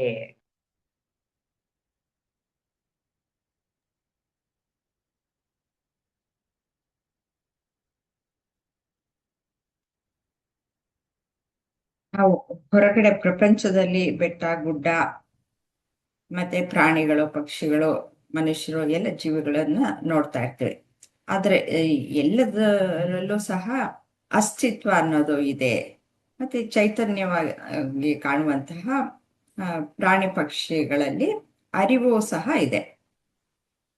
ಆದ್ರೆ ಆ ಅರಿವನ್ನ ನಾವು ನಾನು ನೋಡೋದಕ್ಕೆ ಸಾಧ್ಯ ಇಲ್ಲ. ಆದ್ರೆ ನನ್ನ ಅರಿವಿನಲ್ಲಿ ಆ ಎಲ್ಲೋ ಸಕಲವನ್ನ ನೋಡ್ಬೋದು. ಅದನ್ನ ಹೇಗೆ ಅಂತಂದ್ರೆ, ಈ ಎಲ್ಲವೂ ಈ ಪ್ರಪಂಚ ಆಗಿರೋದೆಲ್ಲ ಪಂಚಭೂತಗಳಿಂದ ಆಗಿರುವಂತಹದ್ದು. ಪಂಚಭೂತಾತ್ಮಕವಾದಂತಹ ಪ್ರಪಂಚವನ್ನ ನನ್ನ ಅರಿವಿನ ಬೆಳಕಿನಲ್ಲಿ ನಾನು ನೋಡಬಹುದು. ಅಂದ್ರೆ ಅದು ಅಸ್ತಿತ್ವಕ್ಕೆ ಈ ಅರಿವು ಅನ್ನುವುದು 2 ಇದ್ದಾಗ ಮಾತ್ರ ಅದು ಇರುವಿಕೆಯ ಒಂದು ಅನುಭವ ಅನ್ನೋದು ಆಗುವಂತಹದ್ದು. ಹಾಗಾಗಿ ಇವಾಗ ದೇಶ ವ್ಯಾಪ್ತಿಯನ್ನ ಹೇಳ್ತಾ ಇರೋದು. ಎಲ್ಲ ಸಂಪೂರ್ಣವಾಗಿ ನಾವು ಎಲ್ಲೆಡೆ ನೋಡಿದ್ರು ಸಹ ಈ 2 ಇದ್ದಾಗ ಮಾತ್ರ ಅಲ್ಲಿ ಯಾವುದೇ ಒಂದರ ಇರುವಿಕೆಯ ಅನುಭವ ಆಗ್ಬೇಕಾಗಿರೋದು. ಹಾಗಾಗಿ ನನ್ನ ಅರಿವು ಅನ್ನೋದು ಮಹತ್ತರವಾದದ್ದು. ಅರಿವು ಅನ್ನೋದು ಎಲ್ಲ ಕಡೆನೂ ಇರುವಂತಹದ್ದು ಅಂತಾನೂ ಆಯ್ತು. ದೇಶ ವ್ಯಾಪ್ತಿಯನ್ನ ಮೀರಿರುವಂತಹದ್ದು ಅನ್ನೋದು ಇಲ್ಲಿ ಸಾಬೀತಾಗತ್ತೆ. ಯಾಕೆ ಅಂದ್ರೆ ನನ್ನಲ್ಲಿ ಈ ಸಕಲ ಒಂದು ಸೃಷ್ಟಿಯಲ್ಲಿ ಇರುವಂತಹದ್ದು ಎಲ್ಲವೂ ಸಹ ಬರೋದ್ರಿಂದ ನನ್ನಲ್ಲಿ ಎಂದಾಗ ನಾವು ಯಾವಾಗ್ಲೂ ತಿಳ್ಕೊಳ್ಬೇಕಾಗಿರೋದು ಅಂದ್ರೆ, ಈ ದೇಹ ಮನಸ್ಸಿಗೆ ಸೀಮಿತವಾದದ್ದಲ್ಲ. ನಾನು ಅನ್ನುವುದು ಅಪರಿಮಿತವಾದ ನಾನು, ಪರಬ್ರಹ್ಮ. ಆ ಪರಬ್ರಹ್ಮನನ್ನೇ ನಾನು ಅಂತ ಇಲ್ಲಿ ಜ್ಞಾನಿಗಳು ತಗೊಳ್ಬೇಕಾಗಿರುವಂತಹದ್ದು. ನಾನು ಈ ದೇಹ ಮನಸ್ಸಿಗೆ ಮಾತ್ರ ಸೀಮಿತ ಅಂತ ಅನ್ಕೊಂಡಾಗ ಅವಾಗ ಇನ್ನೂ ಅವ್ರಿಗೆ ಜ್ಞಾನ ಬಂದಿಲ್ಲ ಅಂತ ಅರ್ಥ. ಈ ಸಂಪೂರ್ಣವಾದ ಈ ಪರಬ್ರಹ್ಮ ವಸ್ತು ಎಲ್ಲ ಕಡೆ ಅಂದ್ರೆ ಅರಿವು. ಎತ್ರ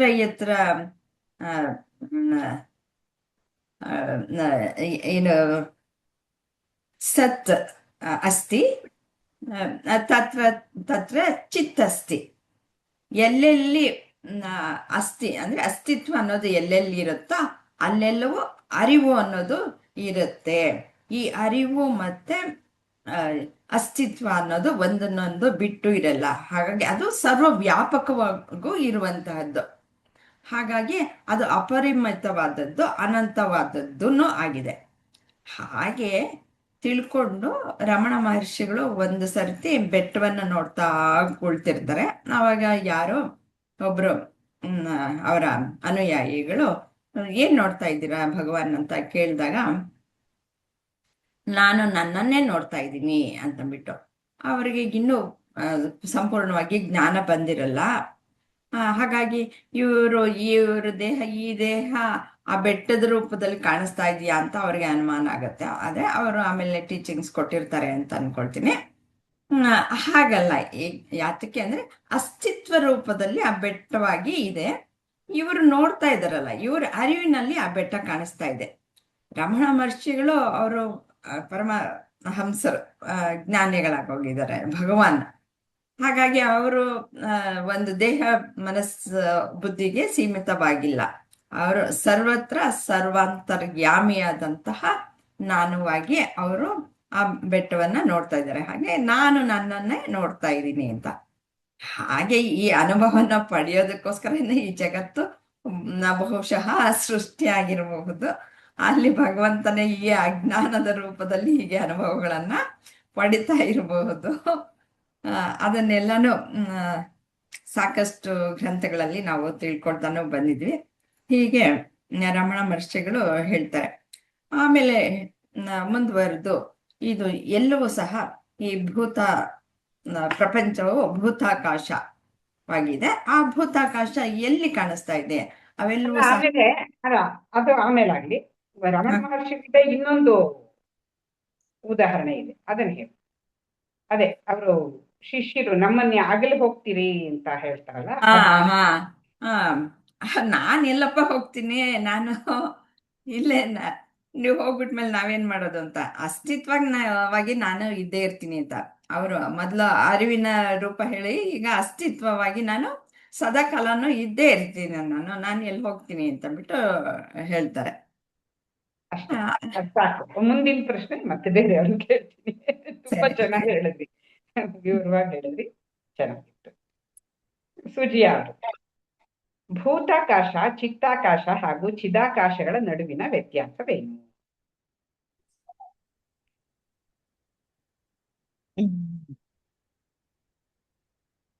ಭೂತಾಕಾಶ ಅಂದ್ರೆ ಮನಸ್ಸಿನ ಆಕಾಶ, ಭೂತಾಕಾಶ ಅಂದ್ರೆ ಇಲ್ಲಿ ಪ್ರಪಂಚ, ಭೂತಾಕಾಶ ಪ್ರಪಂಚದ ಪಂಚಭೂತಗಳಿಂದ ಆಗಿದ್ದು ಭೂತಾಕಾಶ. ಓಕೆ, ಪಂಚಭೂತಗಳು ಭೂತಾಕಾಶ. ಓಕೆ. ನಮ್ದು ಮನಸ್ಸಿನ ಮನೋ ಆಕಾಶ ಮತ್ತೆ ಚಿತ್ತ, ಇದೆರಡು ಸೇರಿ ನಮ್ಗೆ ಅರಿವು ಅಲ್ಲ. ಇವಾಗ ಇದೆಲ್ಲ ನಿಮಗ್ ಕಾಣಿಸ್ತಾ ಇದೆ ಅಲ್ವಾ? ಭೂತಾಕಾಶ, ಭೂತಾಕಾಶ ನಿಮಗೆ ಇದೆ ಅಂತ ಗೊತ್ತಾಗ್ತಾ ಇದೆ. ಅಂದ್ರೆ ಇದು ಹೆಂಗ್ ಗೊತ್ತಾಯ್ತು? ಅರಿವಿಂದ ಗೊತ್ತಾಯ್ತು. ಸರಿ, ಅರಿವಿಂದ ಗೊತ್ತಾಯ್ತು ಅನ್ನೋದು ಫೈನಲಿ. ಇವಾಗ ಫಸ್ಟ್ ನೀವ್ ಅವಾಗ್ಲೇ ಮೊದ್ಲು ಉತ್ತರ ಕೊಟ್ಟಾಗ ಏನ್ ಹೇಳಿದ್ರೆ, ಇವಾಗ ಕಣ್ಣು ನೋಡುತ್ತೆ. ಕಣ್ಣು, ಕಿವಿ, ಮೂಗು, ನಾಲ್ಗೆ, ಚರ್ಮ, ಈ ಪಂಚೇಂದ್ರಿಯಗಳ ಮೂಲಕ ಇದನ್ನ ಗ್ರಹಿಸ್ತೀರಿ. ಅದು ಹೋಗುತ್ತೆ, ಅದು ಮನಸ್ಸಿನ ಸಾಕ್ಷಿಗೆ ಬರುತ್ತೆ. ಸೊ ಇವಾಗ 3 ಕೇಳಿದೀವಿ. ಒಂದು ಭೂತಾಕಾಶ ಆಯ್ತು, ಎರಡನೇದು ಯಾವುದು? ಚಿತ್ತಾಕಾಶ. ಚಿತ್ತಾಕಾಶ ಅಂದ್ರೆ ಯಾವ್ದ್ರ ಆಕಾಶ? ಅದು ಮನಸ್ಸಿನ ಆಕಾಶ. ಇದನ್ನ ಮೊದಲು ಇದು ಎಲ್ಲಿಗೆ ಹೋಗುತ್ತೆ? ಮನಸ್ಸಿಗೆ ತಾನೇ ಹೋಗುತ್ತೆ. ಹೌದು, ಇಂದ್ರಿಯಿಂದ ಮನಸ್ಸಿಗೆ ಹೋಗುತ್ತೆ. ಇಂದ್ರಿಯಿಂದ ಮನಸ್ಸಿಗೆ ಹೋಗುತ್ತೆ. ಭೂತಾಕಾಶವನ್ನ ಅರಿತಾ ಇರೋದು ಯಾವುದು? ಚಿತ್ತಾಕಾಶ. ಆ ಚಿತ್ತಾಕಾಶದಲ್ಲಿ ಏನೇನ್ ಯೋಚನೆ ಬಂದಿದೆ ಅಂತ ಯಾರಿಗ್ ಗೊತ್ತಾಗ್ತಾ ಇದೆ? ಅರಿವಿಗೆ ಗೊತ್ತಾಗುತ್ತೆ. ಚಿದಾಕಾಶ. ಚಿತ್ ಅಂತ ಏನ್ ಹೇಳ್ತೀವಿ? ಚಿತ್ ಅಂದ್ರೆ ಅರಿವು. ಆ ಚಿತ್ ಏನಿದೆ ಅದರ ಆಕಾಶನೇ ಚಿದಾಕಾಶ. ಕನ್ಫ್ಯೂಷನ್ ಮಾಡ್ಕೋಬಾರ್ದು. ಚಿತ್ ಅಂದ್ರೆ ಚಿತ್ತಾಕಾಶ ಅನ್ಕೋಬಾರ್ದು. ಚಿತ್ತಾಕಾಶ ಅಂತನ್ನೋದು ಮನಸ್ಸಿಗೆ ಸಂಬಂಧಪಟ್ಟಿದ್ದು. ಮನಸ್ಸು, ಬುದ್ಧಿ, ಅಹಂಕಾರ, ಚಿತ್ತ ಏನಿದೆ, ಈ 4 ಎಲ್ಲಿದೆ ಅದಕ್ಕೆ ಸಂಬಂಧಪಟ್ಟಿದ್ದು. ಇದಕ್ಕೆ ಚಿತ್ತಾಕಾಶ ಅಂತ ಟೋಟಲಿ ಹೇಳ್ತೀವಿ. ಅಂತಃಕರಣ ಅಂತ ಏನ್ ಹೇಳ್ತೀವಿ, ಅಂತಃಕರಣಕ್ಕೆ ಸಂಬಂಧಪಟ್ಟಿದ್ದು. ಮೊದಲಿಂದು ಭೂತಾಕಾಶ. ಆ ಭೂತಾಕಾಶದ ಚಿತ್ರಣ ಎಲ್ಲಿ ಮೂಡ್ತಾ ಇದೆ? ಮನಸ್ಸಿನಲ್ಲಿ ಮೂಡ್ತಾ ಇದೆ ಅಲ್ವಾ? ಮನಸ್ಸಿನಲ್ಲಿ ಒಂದು ಆಲೋಚನೆ ಅಂತ ಹೇಳ್ತೀವಲ್ಲ ನಾವು. ಇಡೀ ಪ್ರಪಂಚ ಆಗ್ಲೇ ಬಂತು. ಇಡೀ ಪ್ರಪಂಚ ಮನಸ್ಸಿನಲ್ಲಿ ಒಂದು ಆಲೋಚನೆ. ಹೆಂಗೆ ರಾತ್ರಿ ಮಲ್ಕೊಂಡಾಗ ಈ ಮನಸ್ಸಿನ ಆಲೋಚನೆ ನಮ್ಗೆ ಒಂದು ಪ್ರಪಂಚವಾಗಿ ಕಂಡು ಬಂತು ತಾನೆ, ಅಲ್ಲಿದ್ದಿದ್ದ ಘಟನೆಗಳೆಲ್ಲ ಕಾಣ್ತು ತಾನೆ. ಅಂದ್ರೆ ಏನಾಯ್ತು, ಅಲ್ಲಿದ್ದಿದ್ದು ಪ್ರಪಂಚ ಮತ್ತು ಆ ವ್ಯಕ್ತಿ ಅದ್ರಲ್ಲೆಲ್ಲ ಏನೇನ್ ನಡೀತಾ ಇದೆ ಅದೆಲ್ಲ ಆ ಮನಸ್ಸಿನ ಒಂದು ಆಲೋಚನೆ ಅಷ್ಟೇನೆ. ಅದೇ ರೀತಿಯಲ್ಲಿ ಎಚ್ಚರದಲ್ಲೂ ಅಷ್ಟೇ ಇಲ್ಲಿ ಏನೇನ್ ಕಾಣಿಸ್ತಾ ಇದೆಯೋ ಇದೆಲ್ಲವೂ ಮನಸ್ಸಿನಲ್ಲಿ ಒಂದು ಚಿತ್ರಣ, ಮನಸ್ಸಿನಲ್ಲಿ ಒಂದು ಆಲೋಚನೆ ಅಷ್ಟೇ. ಆದ್ರೆ ಅದನ್ನ ಯಾರು ತಿಳಿತಾ ಇದ್ದಾರೆ, ಅದನ್ನ ನೀವು ತಿಳಿತಾ ಇದೆ. ಅದು ಯಾವ ಆಕಾಶ? ಅರಿವಿನ ಆಕಾಶಕ್ಕೆ ಚಿದಾಕಾಶ. ಅರಿವಿನ ಆಕಾಶಕ್ಕೆ ಚಿದಾಕಾಶ ಅಂತ ಹೇಳಿ. ಇದು ಅರಿವಿನ ಆಕಾಶ ಅಪರಿಮಿತ, ಅಪರಿಮಿತವಾದ ಅಸ್ತಿತ್ವ ಮತ್ತು ಅರಿವು ಎಲ್ಲವೂ ಅದರೊಳಗಿದೆ. ಚಿದಾಕಾಶದಲ್ಲಿ ಚಿತ್ತಾಕಾಶವೂ ಇದೆ. ಚಿತ್ತಾಕಾಶದಲ್ಲಿ ಏನೇನಿದೆಯೋ ಅದೆಲ್ಲ ಇರ್ಲೇಬೇಕಲ್ಲ. ಭೂತಾಕಾಶ ಚಿತ್ತಾಕಾಶದಲ್ಲಿದೆ, ಚಿತ್ತಾಕಾಶ ಚಿದಾಕಾಶದಲ್ಲಿದೆ. ಹಾಗಾಗಿ ಪ್ರತಿಯೊಂದು ಏನೇನಿದೆಯೋ ಎಲ್ಲವೂ ಅದು ತಿಳಿತಾ ಇದೆ. ಅದು ಚಿದಾಕಾಶದಲ್ಲೇ ಬರ್ತಾ ಇದೆ ಹೋಗ್ತಾ ಇದೆ, ಬರ್ತಾ ಇದೆ ಹೋಗ್ತಾ ಇದೆ.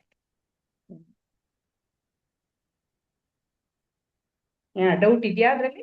ಇಲ್ಲ, ಚೆನ್ನಾಯ್ತು. ಅದಕ್ಕೆ ಆತ್ಮನೇ ಸರ್ವಸ್ವ, ಎಲ್ಲ ಕಡೆನೂ ಆತ್ಮನೇ ಇರೋದು, ಸರ್ವವ್ಯಾಪಿ. ಮುಂದಿನ ಪ್ರಶ್ನೆ ಸಂಧ್ಯಾ ಅವರಿಗೆ, ವಸುಧೈವ ಕುಟುಂಬಕಂ ಎನ್ನುವುದನ್ನು ವಿವರಿಸಿ.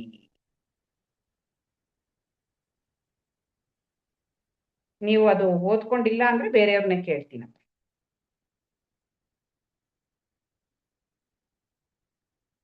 ಸಂಧ್ಯಾ?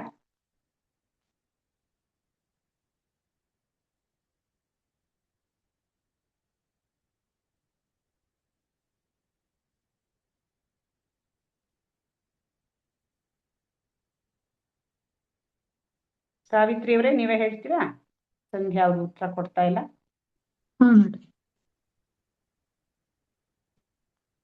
ವಸುದೈವ ಕುಟುಂಬಂ ಅಂತಂದ್ರೆ ಎಲ್ಲರಲ್ಲೂ ಇರ್ತಕ್ಕಂಥವನು, ಎಲ್ಲಾ ಕಡೆ ಇರ್ತಕ್ಕಂಥದ್ದು ಅಂತಂದ್ರೆ, ಅಂದ್ರೆ ಸೀಮಿತ, ನಾನು ಪರಿಮಿತಿಗೆ ಒಳಪಟ್ಟಾಗ ಅದು ಚಿಕ್ಕದಾಗತ್ತೆ.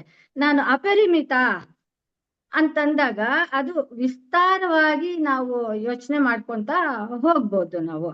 ಅಂದ್ರೆ ಮೊದ್ಲು ಅಂತಂದ್ರೆ ನಾವಿದ್ರೆ ನಮ್ಗಿದ್ರೆ ಅದು ಚಿಕ್ಕ ಕುಟುಂಬ, ಅದನ್ನ ನೋಡ್ತಾ ಇದ್ವಿ.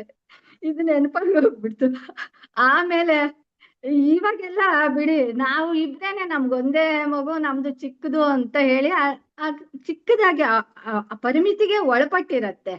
ಅದು ವಿಸ್ತಾರವಾಗಿ ಎಲಾಬರೇಟ್ ಅದು ವಿಸ್ತಾರ ಹೋಗೋ ಅಪ್ಪ, ನಮ್ಮಪ್ಪ, ನಮ್ಮಮ್ಮ, ನನ್ನ ಹೆಂಡತಿ ಕಡೆಯವರು, ನನ್ನ ಅಣ್ಣ ತಮ್ಮಂದ್ರು, ನನ್ನ ದಾಯಾದಿಗಳು, ಅಂದ್ರೆ ಬೆಳೆಸ್ಕೊಂತ ಯಾವ ರೀತಿ ಹೋಗ್ತೀವೋ ಹಾಗೆ ಅದು. ಆಮೇಲೆ ಎಲ್ಲರಲ್ಲೂ ಈ ದೇಶ ಜನ ಒಂದು ಮನುಷ್ಯನನ್ನು ಹೇಳ್ಬೇಕಾದ್ರೆ ಎಲ್ಲರಲ್ಲೂ ಇರ್ತಕ್ಕಂಥದ್ದು ಆ ಚೈತನ್ಯ ಸ್ವರೂಪಿ. ಆ ಬರೋ ಮನುಷ್ಯನೇನಾ, ಅಸ್ತಿತ್ವದ ರೂಪವಾಗಿ ಏನೇನ್ ಕಾಣ್ತಾ ಇದೆ ನಮ್ಗೆ, ಗುಡ್ಡ ಬೆಟ್ಟ ನದಿ, ಎಲ್ಲವೂನು ಪ್ರತಿಯೊಂದು ಅರಿವು ಇರುವು ಆ ರೂಪದಲ್ಲೇ ಎಲ್ಲವೂ ಕಾಣಿಸ್ತಾ ಇರುವಾಗ ಅದನ್ನೆಲ್ಲವನ್ನು ಯಾವಾಗ ಅವನು ಅರಿತಾನೋ, ಅರಿವೇ ಅನ್ನೋದನ್ನ ಅವನು ತಿಳ್ಕೊಂತಾನೋ, ಆವಾಗ ಎಲ್ಲರಲ್ಲೂ ಇರ್ತಕ್ಕಂಥದ್ದು ವಾಸುದೇವ ಮಿತಿ ಸರ್ವಂ ಅನ್ನೋದನ್ನ ಅವನು ಆ ಜ್ಞಾನದ ಮೂಲಕ ಅವನು ಆ ಸದ್ಗುರುವಿನ ಉಪದೇಶದಿಂದ ಅವನು ತಿಳ್ಕೊಬೇಕಾಗತ್ತೆ. ಯಾಕೆ ಅಂತಂದ್ರೆ ಎಷ್ಟೋ ಜನ್ಮಗಳು ಕಳೆದೋಗ್ಬಿಡತ್ತೆ ಈ ಒಂದು ಜ್ಞಾನ ಬರಬೇಕು ಅಂತಂದ್ರೆ. ಎಲ್ಲರಲ್ಲೂ ಒಂದೇ ಇರ್ತಕ್ಕಂಥದ್ದು, ಆ ಸಮತ್ವ ಭಾವನೆ ಇರೋದು ಒಂದೇ ಅನ್ನೋದನ್ನ ಅವನು ಅರ್ಥಕೋಬೇಕಾದ್ರೆ ಅವನು ತುಂಬಾನೇ ಕಷ್ಟ ಆಗತ್ತೆ. ಅದನ್ನ ಅರ್ಥಕೋಬೇಕಾದ್ರೆ ತುಂಬಾ ಜನ್ಮಗಳು ಕಳೆದೋಗತ್ತೆ. ತಿಳ್ಕೋಬೇಕಾದ್ರೆ ಸದ್ಗುರುವು ಸಿಗ್ಬೇಕು.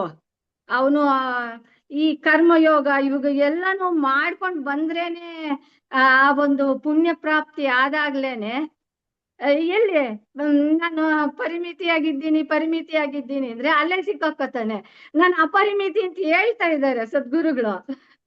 ನನ್ನ ಅರಿವಪ್ಪ, ಅರಿವಿನ ರೂಪದಲ್ಲಿ ನೋಡು ನೀನು ಅಂತಂದ್ರೆ, ಅದೇ ಇವಾಗ ಪದ್ಮ ಅವ್ರು ಹೇಳ್ತಾ ಇದ್ರಲ್ವಾ, ಆ ಗುಡ್ಡದ ರೂಪ ನೋಡ್ಬಿಟ್ಟು ಏನು ಈ ತರ ಇದ್ ಮಾಡ್ತಾ ಇದಾರೆ ರಮಣ ಮಹರ್ಷಿಗಳನ್ನ ಅಂತ. ಆಮೇಲೆ ನೀವ್ ಹೋದ್ಮೇಲೆ ನಾವೇನ್ ಮಾಡ್ಬೇಕು ಅಂದ್ರೆ ಎಲ್ಲೋ ಹೋಗ್ಬಿಡ್ತೀನಿ ಅಂತ, ಅವರೇ ಗುಡ್ಡವಾಗಿದ್ದಾರೇನೋ ಅಂತ. ಆತರ ಅಲ್ಲ, ಎಲ್ಲಾನು ಆ ಚೈತನ್ಯ, ಜಡ ಚೈತನ್ಯ ಎಲೆ ಇರೋದು. ಅದು ಇರೋದಿಕ್ಕೆ ಈಗ ಬರೀ ಒಂದೇ ಇದ್ರೆ ಅರಿಯಕ್ಕಾಗಲ್ಲ. ಅವನು ಬರೀ ಚೈತನ್ಯ ಅಂದ್ರೆ ಅರಿಯಕ್ಕಾಗಲ್ಲ. ಆ ಜಡ ಚೈತನ್ಯ ಇರೋದ್ರಿಂದ ಅವನು ಅರಿಯಕ್ಕಾಗ್ತಾ ಇದೆ, ಇರೋದೇ ಅದು ಅನ್ನೋದನ್ನ ಅವನು ತಿಳಿತಾ ಹೋಗ್ತಾನೆ. ಅವನು ಗುರುಮುಖೇನ ತಿಳ್ಕೊಂಡು ಹೋದಾಗ ಅವಾಗ ಅವನಿಗೆ ಅಜ್ಞಾನೋದಯ ಆಗತ್ತೆ. ಅದನ್ನ ವಸುದೈವ ಕುಟುಂಬಂ, ಎಲ್ಲರಲ್ಲೂ ಎಲ್ಲಾ ಕಡೆ ಇರ್ತಕ್ಕಂತ ಆ ವಾಸವಾಗಿರ್ತಕ್ಕಂಥವನು ಯಾರೋ ಅವನೇ ವಸುದೇವ. ವಾಸುದೇವ ಮಿತಿ ಸರ್ವಂ, ಎಲ್ಲಾ ಕಡೆ ಅವನೇ ಇದ್ದಾನೆ, ವಾಸುದೇವ ಸರ್ವಕ್ಕೂ ಸರ್ವಮಿತಿ. ಅವನೇ ಆಗಿದ್ದಾನೆ ಅಂತ ಹೇಳ್ತದೆ. ವೆರಿ ನೈಸ್, ಬಹಳ ಚೆನ್ನಾಗಿ ಹೇಳಿದ್ರಿ. ನಾವಿಬ್ರು ನಮಗೊಬ್ರು ಅಂತೆಲ್ಲ ನೀವು ಬೇರೆ ಎಲ್ಲ ತಗೊಂಡು ಸಾಕು ಕೇಳ್ತಾ ಇದ್ರೆ ಇದು ಚಿಕ್ಕದಾಗಿ ಎಲಾಬ್ರೇಟ್ ಮಾಡ್ಕೋಬೇಕು ಅಂದ್ರೆ ವಿಸ್ತಾರ ಮಾಡ್ಕೋಬೇಕಲ್ವಾ. ಮೊದ್ಲು ಹೆಂಗಿದ್ರು ಗೋಡೆ ಮೇಲೆಲ್ಲ ಇದೇ ತೋರಿಸ್ತಾ ಇದ್ರಲ್ವಪ್ಪ. ಇವಾಗಂತೂ ಏಕ್ ಸುಖಿ ದೋ ದುಃಖಿ ಅನ್ನೋದೇ ಆಗೋಗ್ಬಿಟ್ಟಿದೆ. ಖಂಡಿತ. ಅದನ್ನ ಆತರ ಯೋಚನೆ ಮಾಡ್ತಾರೆ. ಆದ್ರೆ ಅದು ಈ ವೇದಾಂತದ ಮುಖಾಂತರ ನಾವ್ ಯೋಚನೆ ಮಾಡಿದಾಗ ಏಕ್ ಸುಖಿನೇ ದೋ ದುಃಖಿನೇ ಎರಡಿದ್ದಾಗ್ಲೇ ತಾನೇ ಕಷ್ಟ ಬರ್ತಾ ಇರೋದು. ಇದು ಎರಡು ಅಂತ ಅವನು ಅನ್ಕೊಂಡಿದ್ದಾನೆ. ನಾವ್ ಇದಕ್ಕೆ ಅದನ್ನ ಸೇರಿಸ್ಕೊಂಡ್ರೆ ಚೆನ್ನಾಗೇ ಗೊತ್ತಾಗೋಗತ್ತೆ. ಅವ್ನು ಎರಡು ಅನ್ಕೊಂಡಾಗ ಅವನಿಗೆ ಕಷ್ಟ ಆಗ್ತಾ ಇದೆ. ಇರೋದು ಒಂದೇ ಅಂದಾಗ, ಎಲ್ರು ನಮ್ಮವ್ರೆ ಅಂದಾಗ ಏನಕ್ ಕಷ್ಟ ಆಗತ್ತೆ? ಆ ಭಾವನೆ ನಾನು ನೋಡ್ಬೇಕು. ಇಲ್ಲ ಅಂತಂದ್ರೆ ಒಳ್ಳೇದಾಯ್ತು ಸುಖ, ಕೆಟ್ಟದ್ದಾಯ್ತು ಕಷ್ಟ. ಅವನ ಜೋಡಿಸ್ಕೊಂತ ಹೋಗ್ತಾನೆ. ಅವನ ಆತರ ವಿಸ್ತಾರ ಮಾಡ್ಕೊಂತ ಹೋಗ್ತಾನೆ. ಆ ಕಷ್ಟ ಆಯ್ತು, ಸುಖ ಆಯ್ತು, ಯಾರ ಜೊತೆಗೋ ಮಾತಾಡಿದ್ರೆ ನನ್ಗೆ ಸಂತೋಷ, ಇವ್ರು ನನಗೇ ಬೇಕು, ಆತರ ಭಾವನೆ ಎಲ್ಲ ಬಂದ್ಬಿಡತ್ತೆ. ಈ ವಸುದೈವ ಕುಟುಂಬಂ ಅನ್ನೋದನ್ನ ತಿಳ್ಕೊಂಡಾಗ ಅವನು ಪರಮ ಶಾಂತವಾಗಿರ್ತಾನೆ ಅನ್ನೋದನ್ನ ಹೇಳ್ತಾ ಇದ್ದಾರೆ. ಎಲ್ಲವೂ ಅರಿವಿನ ಸ್ವರೂಪವೇ ಅನ್ನೋದು. ಖಂಡಿತ. ಅದನ್ನ ಅರ್ಥಕೋಬೇಕು ಅಂತಂದ್ರೆ ನಮ್ಗೆ ಇದು ಇರ್ಲೇಬೇಕು, ಜಡ ಅನ್ನೋದು ಇರ್ಬೇಕು. ಯಾಕೆ ಅಂತಂದ್ರೆ ಆತ್ಮ ಅಂದ್ರೆ ಎಲ್ಲ ಕಡೆ ಇರ್ತಕ್ಕಂಥದ್ದು. ಈಗ ಎಲ್ಲಾರು ಹೇಳಿದ ಪ್ರಕಾರ ನೋಡಿದ್ರೆ ಕೈ ಕಾಲು ಏನಾದ್ರೂ ಇದ್ರೇನೆ, ಅದು ಇಂದ್ರಿಯಗಳಿದ್ರೇನೆ ಅದು ಅರಿಯಕ್ಕೆ ಸಾಧ್ಯವಾಗೋದು. ಅವು ಇಲ್ಲ ಅಂತಂದ್ರೆ ಅರಿಯಕ್ಕೆ ಸಾಧ್ಯವಾಗಲ್ಲ. ಹಾಗಾಗಿ ಹೇಳ್ತಾ ಇದ್ದಾರೆ. ಈ ವಸುದೈವ ಕುಟುಂಬಂನಲ್ಲಿ ಎಲ್ಲ ಹೇಳಿದ್ದಾರೆ ಅದರಲ್ಲಿ. ಖಂಡಿತ ಚೆನ್ನಾಗಿ ಅವ್ರು ಬೇರೆ ಬೇರೆ ತರ ಉದಾಹರಣೆಗಳು ಕೊಟ್ಕೊಂಡು ಹೋಗಿದ್ದಾರೆ. ನಾನು ಕೊಂಕಣಿ ಮಾತಾಡ್ತೀನಿ ಅಂದ್ರೆ ನಾನು ಇಷ್ಟೇ ಆಗುತ್ತೆ. ನಾನು ಕರ್ನಾಟಕದವನು ಅಂದ್ರೆ ಇನ್ನು ಸ್ವಲ್ಪ ವಿಸ್ತಾರ ಆಯ್ತು. ನಾನು ಭಾರತೀಯ ಅಂದ್ರೆ ಇನ್ನೂ ವಿಸ್ತಾರ ಆಯ್ತು. ನಾನು ಇಡೀ ಪ್ರಪಂಚಕ್ಕೆ ಸೇರಿದವನು ಅಂದ್ರೆ ಇನ್ನೂ ವಿಸ್ತಾರ ಆಯ್ತು. ಆ ರೀತಿ ವಿಸ್ತರಿಸ್ಕೊಂಡು ಹೋಗ್ತಾರೆ. ಈಗ ಒಂದು ಕನಸನ್ನೇ ತಗೊಂಡ್ರು ಕನಸಲ್ಲಿ ಇರೋದೆಲ್ಲಾನು ಆ ಮಲ್ಕೊಂಡವನ ಮನಸ್ಸಿನಲ್ಲಿರುವಂಥದ್ದೇ. ಆ ಚೈತನ್ಯ ಆ ಮನಸ್ಸಿಗೆ ಶಕ್ತಿ ಕೊಟ್ಟು ಆ ಕನಸನ್ನೆಲ್ಲ ತೋರಿಸ್ತಾ. ಅದರಲ್ಲಿ ಜಡವೂ ಇದೆ, ಚೈತನ್ಯವೂ ಇದೆ. ಎಲ್ಲವೂ ಆ ಚೈತನ್ಯವೇ ಜಡವೂ ಕಾಣಿಸ್ತಾ ಇದೆ. ಚೈತನ್ಯವೇ ಅದನ್ನ ಅರಿತಾ ಇರುವಂಥದ್ದು. ಆ ಚಿಕ್ಕ ಚಿಕ್ಕ ಪರಿಮಿತವಾದ ಅಸ್ತಿತ್ವಗಳನ್ನು ಅರಿತಾ ಇರುವಂತಹ ಅರಿವಾಗೂ ಅದೇ ಕಂಡು ಬರ್ತಾ ಇದೆ. ಹಾಗಾಗಿ ಅಲ್ಲಿ ಏನು ವ್ಯತ್ಯಾಸನೇ ಇಲ್ಲ, ಎಲ್ಲವೂ ಒಂದೇನೆ, ಇರೋದು ಒಂದೇನೆ ಅನ್ನೋದನ್ನ ಈ ಎಚ್ಚರದ ಪ್ರಪಂಚಕ್ಕೂ ನಾವು ತಗೊಂಡಾಗ ಎಲ್ಲ ಇಷ್ಟೊಂದು ಜನ, ಇಷ್ಟೊಂದು ವೈವಿಧ್ಯತೆ ಎಲ್ಲ ಇದ್ರೂ ಕೂಡ ಇದೆಲ್ಲವೂ ಒಂದೇ ಒಂದು ಪರಮಾತ್ಮನಿಂದ ಕಾಣಲ್ಪಡ್ತಾ ಇರುವಂಥದ್ದು. ಅದೇನೆ ಎಲ್ಲವೂ ಜಡವೂ ಆಗಿ ಚೈತನ್ಯವೂ ಆಗಿ ಎಲ್ಲವೂ ಆಗಿ ತೋರಿ ಬರ್ತಾ ಇದೆ. ಇಲ್ಲಿ ಯಾರು ಬೇರೆ ಬೇರೆ ಅಂತ ಏನೂ ಇಲ್ಲ, ಎಲ್ಲ ಇರೋದು ಒಂದೇ ಒಂದು ಅಂತ ಹೇಳ್ಕೊಂಡು ವಸುಧೈವ ಕುಟುಂಬಕಂ. ಚೆನ್ನಾಗಿತ್ತು. ಇದರಲ್ಲಿ ಇನ್ನೇನಾದ್ರೂ ಬಿಟ್ಟು ಹೋಗಿರೋದನ್ನ ವಿಶ್ಲೇಷಣೆ ಮಾಡ್ಬೇಕು ಅಂದ್ರೆ ಸಾಕಷ್ಟು ದೊಡ್ಡದು ಇದು. ಸ್ವಲ್ಪ ಸಂಕ್ಷಿಪ್ತವಾಗಿ ಕೇಳಿದೀನಿ ಪ್ರಶ್ನೆಗಳು. ಇನ್ನೇನಾದ್ರೂ ಅದ್ರಲ್ಲಿ ಬಿಟ್ಟು ಹೋಗಿರೋದಿದ್ರೆ ಹೇಳ್ಬೋದು. ಯಾರಿಗಾದ್ರೂ ಜ್ಞಾಪಕ ಇದ್ರೆ ಅದ್ರ ಬಗ್ಗೆ ವಿವರಣೆ ಕೊಡ್ಬೋದು.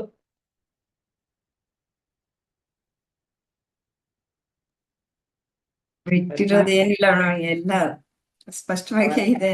ಮತ್ತೆ ಎಲ್ಲರೂ ಚೆನ್ನಾಗಿ ಹೇಳಿದ್ದಾರೆ. ತುಂಬಾ ಚೆನ್ನಾಗಿದೆ. ಎಷ್ಟು ಸಂತೋಷ ಆಗುತ್ತೆ. ಹೊಡೆದ್ಬಿಟ್ಟಿದ್ದಾರೆ. ನಿಜ. ಅಲ್ಲ ನೀ ಪದ್ಮ ಅವರಾದ್ರೆ ಬೇರೆ ಸಮೇತ ಕಿತ್ಕೊಂಡ್ ಬಂದ್ಬಿಡ್ತಾರೆ ಆಳಕ್ ಹೋಗಿ. ನನ್ಗೆ ಅಷ್ಟೊಂದು ವಿವರಣೆ, ಯಾಕೆಂದ್ರೆ ಒಂದು ಫಿಲಂ ನಲ್ಲಿ ಹಾಗೇನೆ ತೆಲುಗುದ ಅದು ಯಾವ್ದೋ ಯಾವ ಕಾಲದಲ್ಲೋ ನೋಡಿದ್ದಿದ್ದು. ನಾನು ಊರ್ಗ್ ಹೋಗ್ತಾ ಇದ್ದೀನಪ್ಪ, ಬರೋದು ತುಂಬಾ ದಿನ ಆಗತ್ತೆ, ಬೇರುಗಳು ನೆನೆಯೋ ತರ ನೀರ್ ಹಾಕು ಅಂತ ಹೇಳ್ಬಿಟ್ಟು ಹೊಟ್ಟೋಗ್ಬಿಟ್ರೆ ಅವನ್ಗೆ ಬೇರ್ ನೆನೆಯೋದು, ಮೇಲೆ ಹಾಕ್ತಾನೆ, ನೆನೆಯಲ್ವಲ್ಲ. ಹಂಗಲ್ಲ, ಬೇರು ಗಿಡ ಕಿತ್ಬಿಟ್ಟು ನೀರ್ನಲ್ಲಿ ಅದ್ದು ಬಿಟ್ಟು ಇಟ್ಟು ಬಿಡ್ತಾನೆ. ತೋಟ ಪೂರ್ತಿ ನೀರಲ್ಲಿ ಅದ್ದೋದು ಇಡೋದು, ಅದ್ದೋದು ಇಡೋದು. ಅವ್ರು ಯಜಮಾನ್ರು ಸ್ವಲ್ಪ ದಿವಸ ಆದ್ಮೇಲೆ ಬಂದು ನೋಡಿದ್ರೆ ತೋಟ ಎಲ್ಲಿರುತ್ತೆ ಅಲ್ಲಿ, ಬೇರ್ ಸಮೇತ ಎಲ್ಲ ಒಣಗೋಗ್ಬಿಟ್ಟಿರುತ್ತೆ. ಹಾಗೆ ಇವ್ರೆಲ್ಲ ಆವಾಗ ಬೇರೆ ಸಮೇತ ಎಲ್ಲ ಕಿತ್ಬಿಡ್ತಾರ ಪದ್ಮ ಅವರು ಇರೋದು ಎಲ್ಲ ನಿರ್ಮೂಲನ ಮಾಡ್ಬಿಡ್ತಾನೆ, ಅಸ್ತಿತ್ವದಲ್ಲಿ ಒಂದ್ ಮಾಡ್ಬಿಡ್ತಾನೆ, ಇರೋದು ಒಂದೇ ನೋಡ್ಕೊಳ್ಳಿ ಅಂತ. ಇವತ್ತು ನೀವು ಬೇರೆ ಸಮೇತ ಹೇಳ್ಬಿಟ್ಟಿದೀರಾ. ಪದ್ಮ ಅವ್ರು ಹಂಗ ಹೇಳ್ತಿದ್ದಾರೆ ಅಂತ ಇವ್ರು ಹೇಳೋದು. ಅವರು ಸ್ವಲ್ಪ ಸ್ವಲ್ಪ ಹೇಳಿ ಬಿಡಲ್ಲ, ಪೂರ್ತಿ ಕೆಳಗಿನ ತನಕ ಹೋಗಿ ಎಲ್ಲ ಮಾಡ್ತಾರೆ ಅಂತ. ಇವತ್ತು ನಾವು ಅದೇನೆ ಬಿಟ್ಟು ಬಿಟ್ಟು ಹೇಳ್ತೀವಿ. ಅಂದ್ರೆ ಮೊದಲು ನೋಡ್ತಾ ಇರೋದು ಅವರಲ್ಲಿ ಏನು ಅಂದ್ರೆ ಒಳಗಿನ ಅರ್ಥಗಳನ್ನೆಲ್ಲ ತಂದು ಅಲ್ಲಿ ನಿರೂಪಣೆ ಮಾಡ್ತಾರ ಅವರು ಅನ್ನೋದನ್ನ ಅವ್ರಿಗೂ ಹೇಳಿದೀನಿ ನಾನು. ಅವ್ರ ಆತರ ಮಾಡ್ತಾರೆ, ಅರ್ಥಗಳನ್ನ ಚೆನ್ನಾಗಿ ಅಲ್ಲಿ ತಂದು ಪ್ರೆಸೆಂಟೇಶನ್ ಕೊಡ್ತಾರೆ ಅನ್ನೋದನ್ನ. ಖಂಡಿತ. ಏನೋ ಹೇಳ್ತಾ ಇದ್ರು ಸುಜಿ ಅವರು. ಅಲ್ಲ, ಪದ್ಮ ಅವರು ದಿನಾ ಬೇರ್ ಸಮೇತ ಮಾಡಿದ್ರು. ಇವತ್ತು ಸಾವಿತ್ರಿ ಅವರು ಬೇರ್ ಸಮೇತ ಹೇಳಿದ್ದಾರೆ. ಇವತ್ತು ಮಾಡ್ಕೊಳ್ಳೋದಲ್ಲ. ಪದ್ಮ ಅವ್ರು ಏನ್ ಮಾಡ್ತಾರೆ ಅಂದ್ರೆ, ನಾವ್ ಒಂದ್ ಹೇಳಿದ್ರೆ ಅದ್ರ ಒಂದ್ ಸರ್ಕಲ್ ಫುಲ್, ಯಾರೇ ಹೊಸಬ್ರು ಬಂದ್ರು ಅದ್ ತಟಕ್ ಅಂತ ಅರ್ಥ ಆಗ್ಬೇಕು. ಫುಲ್ ಅದನ್ನ ಎಲ್ಲಾ ತಗೋತಾರೆ. ನಾವು ನಾನೇನ್ ಮಾಡ್ತೀನಿ, ಕೇಳಿದ್ರ ಇಷ್ಟ್ ಕೇಳಿದ್ರಲ್ವಾ, ಇಷ್ಟ್ ಹೇಳದ್ ಅಷ್ಟೇ, ಮುಗಿದೋಯ್ತು. ಆ ತರ ಬಂದಿದೆ ಈಗ. ಅವ್ರ ತರ ಕಲಿಬೇಕು ಅಂತ ಹೇಳಿದ್ರೆ ಅದ್ರ ಸರೌಂಡಿಂಗ್ಸ್ ಎಲ್ಲ ಹೇಳಿದ್ರೆ ಯಾರಾದ್ರೂ ಥರ್ಡ್ ಪರ್ಸನ್ ಕೂತಿದ್ರು ಅರ್ಥ ಆಗತ್ತೆ. ನಿಜ. ಆದ್ರೆ ನಾವ್ ಇಲ್ಲಿ ಪ್ರಶ್ನೆಗಳು ಎಲ್ರಿಗೂ ಬರ್ಬೇಕು ಅಂದ್ಬಿಟ್ಟು ಅವ್ರನ್ನ ಅಲ್ಲಲ್ಲೇ ಕಟ್ ಮಾಡ್ತಾ ಇರ್ತೀವಿ. ಇಲ್ಲಿ ಅಷ್ಟೊಬ್ರು ಹೇಳೇ ಬಿಡ್ತಾರೆ ಹೋಗ್ತಿ. Very nice. ಇನ್ನೇನಾದ್ರು ಡೌಟ್ಸ್ ಇದೆಯಾ ಇದ್ರಲ್ಲಿ? ನೀವೇ ಹೇಳ್ಬಿಡಿ ಮೇಡಮ್, ನಾವೇನಾದ್ರೂ ಮರ್ತಿರ್ತೀವಿ, ನೀವೇ ಹೇಳ್ಬಿಡಿ. ಇಲ್ಲ, ನನ್ಗೇನು ಜ್ಞಾಪಕ ಬರ್ತಿಲ್ಲ. ಅದ್ರಲ್ಲಿ ಇನ್ನು ಸುಮಾರು ಉದಾಹರಣೆಗಳೆಲ್ಲ ಕೊಟ್ಕೊಂಡ್ ಬಂದಿದ್ದಾರೆ. ಅದು ಏನಾದ್ರು ಅದೇ ಪೂರ್ವ ಪಕ್ಷಿ ಚೆನ್ನಾಗಿ ಕೇಳೋದು ಆತರ ಕೇಳ್ತಾರೆ ಅಂತ ಹೇಳ್ತಾ ಇದ್ದಾರೆ. ನಮ್ಗೂ ಆತರ ಕೇಳೋದು ಬರಲ್ಲ ಇನ್ನ, ಪೂರ್ವ ಪಕ್ಷಿ ತರ. ನಮಗೆ ಇಲ್ಲಿ ದೇಶ ವ್ಯಾಪ್ತಿ ಮತ್ತೆ ಕಾಲ ವ್ಯಾಪ್ತಿಯನ್ನ ತಂದಿದ್ದಾರೆ ಇವತ್ತಿನ ಇದ್ರಲ್ಲಿ. ನೆಕ್ಸ್ಟ್ ಅವರು ವಸ್ತು ವ್ಯಾಪ್ತಿ ತಗೊಂಡ್ಬರ್ತಾರ. ನೋಡ್ಬೇಕು, ನಾನ್ ನೋಡಿಲ್ಲ.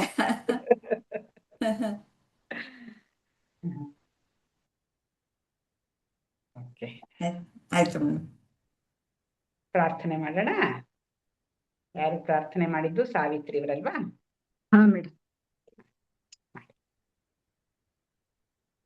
ಓಂ ಅಸತೋ ಮಾ ಸದ್ಗಮಯ ತಮಸೋ ಮಾ ಜ್ಯೋತಿರ್ಗಮಯ ಮೃತ್ಯೋರ್ಮಾ ಅಮೃತಂಗಮಯ.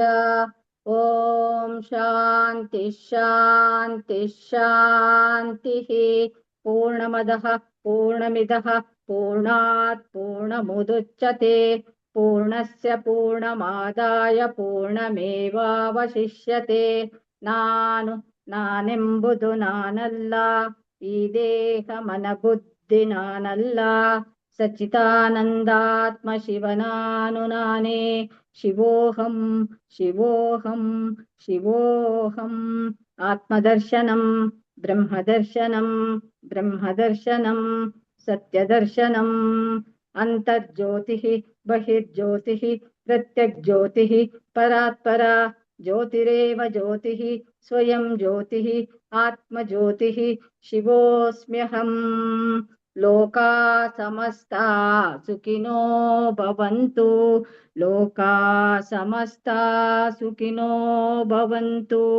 ಲೋಕಾ ಸಮಸ್ತಾ ಸುಖಿನೋ ಭವಂತು. ಹರಿಃ ಓಂ ತತ್ಸತ್ ಶ್ರೀ ಗುರುಭ್ಯೋ ನಮಃ ಹರಿಃ ಓಂ.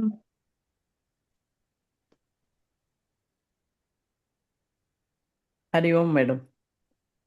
ಮೇಡಮ್, ಇದು ಸಂಡೇ